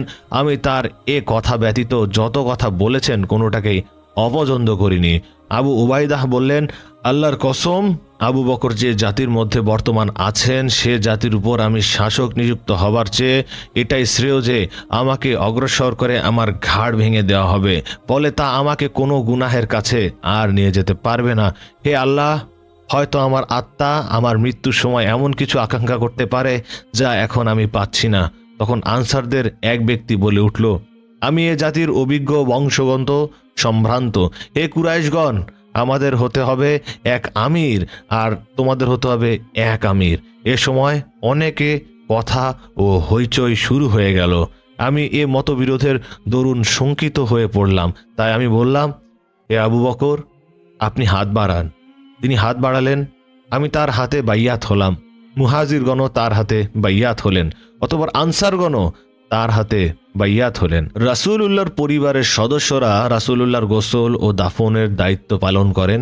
এই কাজে নিয়োজিত ছিলেন আল আব্বাস ইবনে আব্দুল মুত্তালিব, আলী ইবনে আবি তালিব, আল ফাজাল ইবনে আব্বাস, উসাম ইবনে আব্বাস, উসামা ইবনে জায়েদ এবং রাসূলুল্লাহর আজাদকৃত কৃতদাস শুকরান। আনসারি সাহাবী আওস ইবনে খাওলি আলীকে বললেন, আল্লাহর কসম এবং রাসূলুল্লাহর উপর আমাদের হকের দোহাই দিয়ে বলছি, আমাকে ভেতরে আসতে দিন। তাকে ভেতরে আসতে দেওয়া হলো এবং তিনি গোসলের সময় উপস্থিত ছিলেন। আয়েশা রাদিয়াল্লাহু তাআলা আনহুমা বললেন, গোসলের সময় তারা বলল, আমরা তো বুঝতে পারছি না রাসূলুল্লাহর গায়ের কাপড় খুলে গোসল দেব, যেভাবে করে আমরা অন্যদের গায়ের কাপড় খুলে গোসল দেই, নাকি কাপড় রেখেই যেভাবে আছে সেভাবে গোসল দেব। যখন তারা এটা নিয়ে বিতর্ক করছিল তখন আল্লাহ তাদের তন্দ্রাচ্ছন্ন করে দেন। সেই তন্দ্রায় তাদের প্রত্যেকের মাথা ঢলে পড়ল। এরপর ঘরের পাশ থেকে একটা আওয়াজ এলো, রাসূলুল্লাহর গায়ের কাপড় থাকা অবস্থাতেই তাকে গোসল দাও। কেউ জানে না এই কথা কে বলেছিল, তাই তারা রাসূলুল্লাহ জামার উপর দিয়েই পানি ঢালে এবং তাদের হাত না দিয়ে জামার উপর দিয়ে শরীর ঘষে দেয়। গোসল শেষে রাসূলুল্লাহর শরীর 3 টুকরো কাপড় জড়ানো হলো। রাসূলুল্লাহর জানাজার সালাত এক জামাতে আদায় করা হয়নি। আয়েশার ঘরে যতটুকু জায়গা হতো তত মানুষ আসতো, জানাজার সালাত আদায় করে চলে যেত। এক দলে সালাত আদায় শেষ হলে আরেক দল এভাবে সালাত আদায় করা হলো। প্রথমে পুরুষেরা, তারপর নারীরা, তারপর শিশুরা আর সবশেষে দাসরা। রাসূলুল্লাহ সালাতে কোনো ইমাম ছিল না, প্রত্যেকে আলাদাভাবে সালাত আদায় করে। রাসূলুল্লাহ শরীর ছিল আয়েশার ঘরে। উম্মে সালমা বলেন, আমরা রাসূলুল্লাহর স্ত্রীরা খুব কাঁদছিলাম, কিন্তু তখন অতটুকু সান্ত্বনা ছিল যে আমরা রাসূলুল্লাহর মৃতদেহটাকে দেখতে পাচ্ছি। কিন্তু বুধবার গভীর রাতে যখন কবরের মাটি খোঁড়ার শব্দ পেলাম তখন আমরা কান্নায় ভেঙে পড়ি, চিৎকার করে উঠি। মসজিদ থেকে আমাদের চিৎকার শুনতে পেয়ে তারাও চিৎকার করে কেঁদে ওঠে। পুরো মদিনায় যেন একটি বিরাট আর্তনাদে পরিণত হয়। ফজরের সময় হলে প্রতিদিনের মতোই বিলাল আজান দিতে গেলেন। আল্লাহু আকবার, আল্লাহু আকবার, আশহাদু আল্লা ইলাহা ইল্লাল্লাহ, আশহাদু আল্লা ইলাহা ইল্লাল্লাহ। এরপর আশহাদু আন্না মুহাম্মাদার রাসূলুল্লাহ বলতে গিয়ে তিনি আর বলতে পারলেন না। গলার কাছে আওয়াজগুলো যেন সব দলা পাকিয়ে গেল। কান্নায় ভেঙে পড়লেন বিলাল। আজান শেষ করতে পারলেন না। বিলাল ছিলেন আল্লাহর রাসূলের মুয়াজ্জিন। রাসূলের মৃত্যুর পর তিনি আর কারো জন্য আজান দেননি। আয়েশার ঘরে খনন করা হলো রাসূলুল্লাহর কবর। নবীরা যে স্থানে মৃত্যুবরণ করেন সেখানেই তাদেরকে কবর দেওয়া হয়। এটাই নবীদের সুন্নত। আয়েশা একটি স্বপ্নে দেখেছিলেন 3টি চাঁদ তার কোলে পতিত হয়েছে। আবু বকর এই স্বপ্নের ব্যাখ্যায় বলেছিলেন, যদি তোমার স্বপ্ন সত্যি হয় তাহলে পৃথিবীর বুকে শ্রেষ্ঠ 3 ব্যক্তির কবর তোমার ঘরে হবে। যখন রাসূলুল্লাহর দাফনের সময় এলো তখন আবু বকর এলেন। তোমার চাঁদগুলোর মধ্যে এটা হলো সর্বশ্রেষ্ঠ চাঁদ। রাসূলুল্লাহ সাল্লাল্লাহু আলাইহি সাল্লামের মৃতদেহ কবরস্থ করার সময় এলো। এই কাজটিও রাসূলুল্লাহর পরিবারের লোকেরা সম্পন্ন করলেন। কবরে নেমেছিলেন আলী, ফাদল ইবনে আব্বাস, কুসাম ইবনে আব্বাস আর শুকরান। একটি বর্ণনা অনুযায়ী রাসূলুল্লাহকে কবরস্থ করার সময় মুগীরা ইবনে শুবা ইচ্ছা করে তার একটি আংটি কবরের মধ্যে ফেলে দেন। এরপর সবাইকে বললেন, দাঁড়ান দাঁড়ান, আমার আংটিটা নিয়ে নিতে দিন। এই বাহানায় তিনি রাসূলুল্লাহর কবরে নামেন, যেন তিনি রাসূলুল্লাহকে স্পষ্ট করা শেষ ব্যক্তিটি হতে পারেন। তারপর তিনি উঠে আসেন। দাফন কাজ শেষ করে সবাই একে একে ফিরে এলেন। তখন ফাতিমা বললেন, আনাস, তোমরা কিভাবে পারলে আল্লাহর রাসূলের শরীরের উপর মাটি নিক্ষেপ করতে? আসলে রাসূলুল্লাহর মৃত্যু, তার গোসল, তার দাফন সবই তার জন্য খুবই কষ্টদায়ক ছিল। সেজন্য রাসূলুল্লাহ সাল্লাল্লাহু আলাইহি ওয়াসাল্লাম বলেছেন, যখনই তোমাদের কারো উপর কোনো বিপদ আসবে তখন আমার মৃত্যুর কথা স্মরণ করবে। কারণ একজন মুসলিমের উপর সবচেয়ে বড় যে বিপদ আসতে পারে সেটা ইতোমধ্যে ঘটে গেছে, আর তা হলো আল্লাহর রাসূলের জীবন অবসান। আর কোনো মুসিবতই এর সাথে তুলনা করার মতো নয়। আনাস ইবনে মালিক ছিলেন আল্লাহর রাসূলের ঘরে বড় হওয়া সাহাবী। তিনি বলেন, আমার জীবনের সবচেয়ে বিশেষ দিন দুইটি, একটি সবচেয়ে আনন্দের আর একটি সবচেয়ে কষ্টের। আনন্দের দিনটি হলো রাসূলুল্লাহর মদিনায় আসার দিন। সেদিন সবকিছু ছিল আলোকিত, আর সবচেয়ে কষ্টের দিন হলো রাসূলুল্লাহ সাল্লাল্লাহু আলাইহি ওয়াসাল্লামের মৃত্যুর দিন। সেদিন সবকিছু যেন আধারে ছেয়ে গেল। রাসূলুল্লাহকে কবর দেওয়ার পর যখন আমরা হাত থেকে ধুলা ঝাড়ছিলাম, তখন থেকেই মনে হতে লাগলো আমাদের অন্তরগুলো আগের মতো নেই। রাসূলুল্লাহর সাথে থাকা সাহাবীদের জন্য একটা অন্যরকম অনুভূতি। যখন তিনি চলে গেলেন তখন তাদের মনে হচ্ছিল যেন সবকিছু বদলে গেছে। একদিন আবু বকর আর উমর উম্মে আইমানের সাথে দেখা করতে যান। উম্মে আইমান তাদের দেখে কাঁদতে শুরু করেন। তারা জানতে চাইলেন, আপনি কাঁদছেন কেন? উম্মে আইমান বললেন, আমি জানতাম আল্লাহর রাসূল একদিন না একদিন চলেই যাবেন। আমি কাঁদছি এই কারণে যে আর কখনো ওহী নাযিল হবে না। তারা শুধু রাসূলুল্লাহর অভাব বোধ করছিলেন তা নয়, তারা রাসূলুল্লাহর মাধ্যমে যে ওহী পেতেন সেটার অভাবও অনুভব করছিলেন। রাসূলুল্লাহ মারা যান হিজরি 11 বছরের 12 রবিউল আউয়াল। মৃত্যুর সময় রাসূলুল্লাহ ছিলেন সমগ্র আরবের অবিসংবাদিত শাসক। তিনি এমন একটা সময় চলে যান যখন আনারবের রাজা বাদশারা তাকে সমীহ করতে শুরু করেছে, কিন্তু এই প্রতাপ আর প্রতিপত্তি থাকা মানুষটি কোনো সম্পদ রেখে যাননি। মৃত্যুর একদিন আগে তিনি সব দাস দাসীকে মুক্ত করে দেন। 7 দিনার ছিল, সেগুলোও সাদকা করে দেন। তার একটি বর্ম একটি ইহুদির কাছে বন্ধক রাখা ছিল, সেটার বিনিময়ে তিনি কিছু জব নিয়েছিলেন পরিবারের জন্য। তিনি রেখে গেছেন কেবল একটি সাদা খচ্চর, কিছু অস্ত্র আর এক টুকরো জমি। এই জমিটিও তিনি মুসাফিরদের জন্য সাদকা করে দিয়ে গেছেন। না ছিল সম্পদের বাহার, না ছিল সোনারূপার বাহার, কিছুই না। তবে পৃথিবীর সর্বশ্রেষ্ঠ এই মানুষটি রেখে গেছেন পৃথিবীর সর্বশ্রেষ্ঠ প্রজন্ম। সেই প্রজন্ম গড়েছে এক নতুন ইতিহাস। মুসলিম জাতির আগে দুনিয়ার বুকে আল্লাহর মনোনীত জাতি ছিল বনু ইসরাইল। তাদেরকে সৎ পথে টিকিয়ে রাখার জন্য আল্লাহ তাদের কাছে একের পর এক নবী পাঠাতেন, কিন্তু আল্লাহর রাসূল যে উম্মাহকে রেখে গেছেন সেই উম্মাহর জন্য আর কোনো নবী পাঠানোর প্রয়োজন নেই। শেষ নবী তাদের জন্য কিয়ামত পর্যন্ত যথেষ্ট। এটা মুসলিম উম্মার জন্য এক অভাবনীয় সম্মাননা। আল্লাহর রাসূল যেখানে শেষ করেছেন, সাহাবীরা সেখান থেকে এক নতুন যুগের সূচনা করেছেন।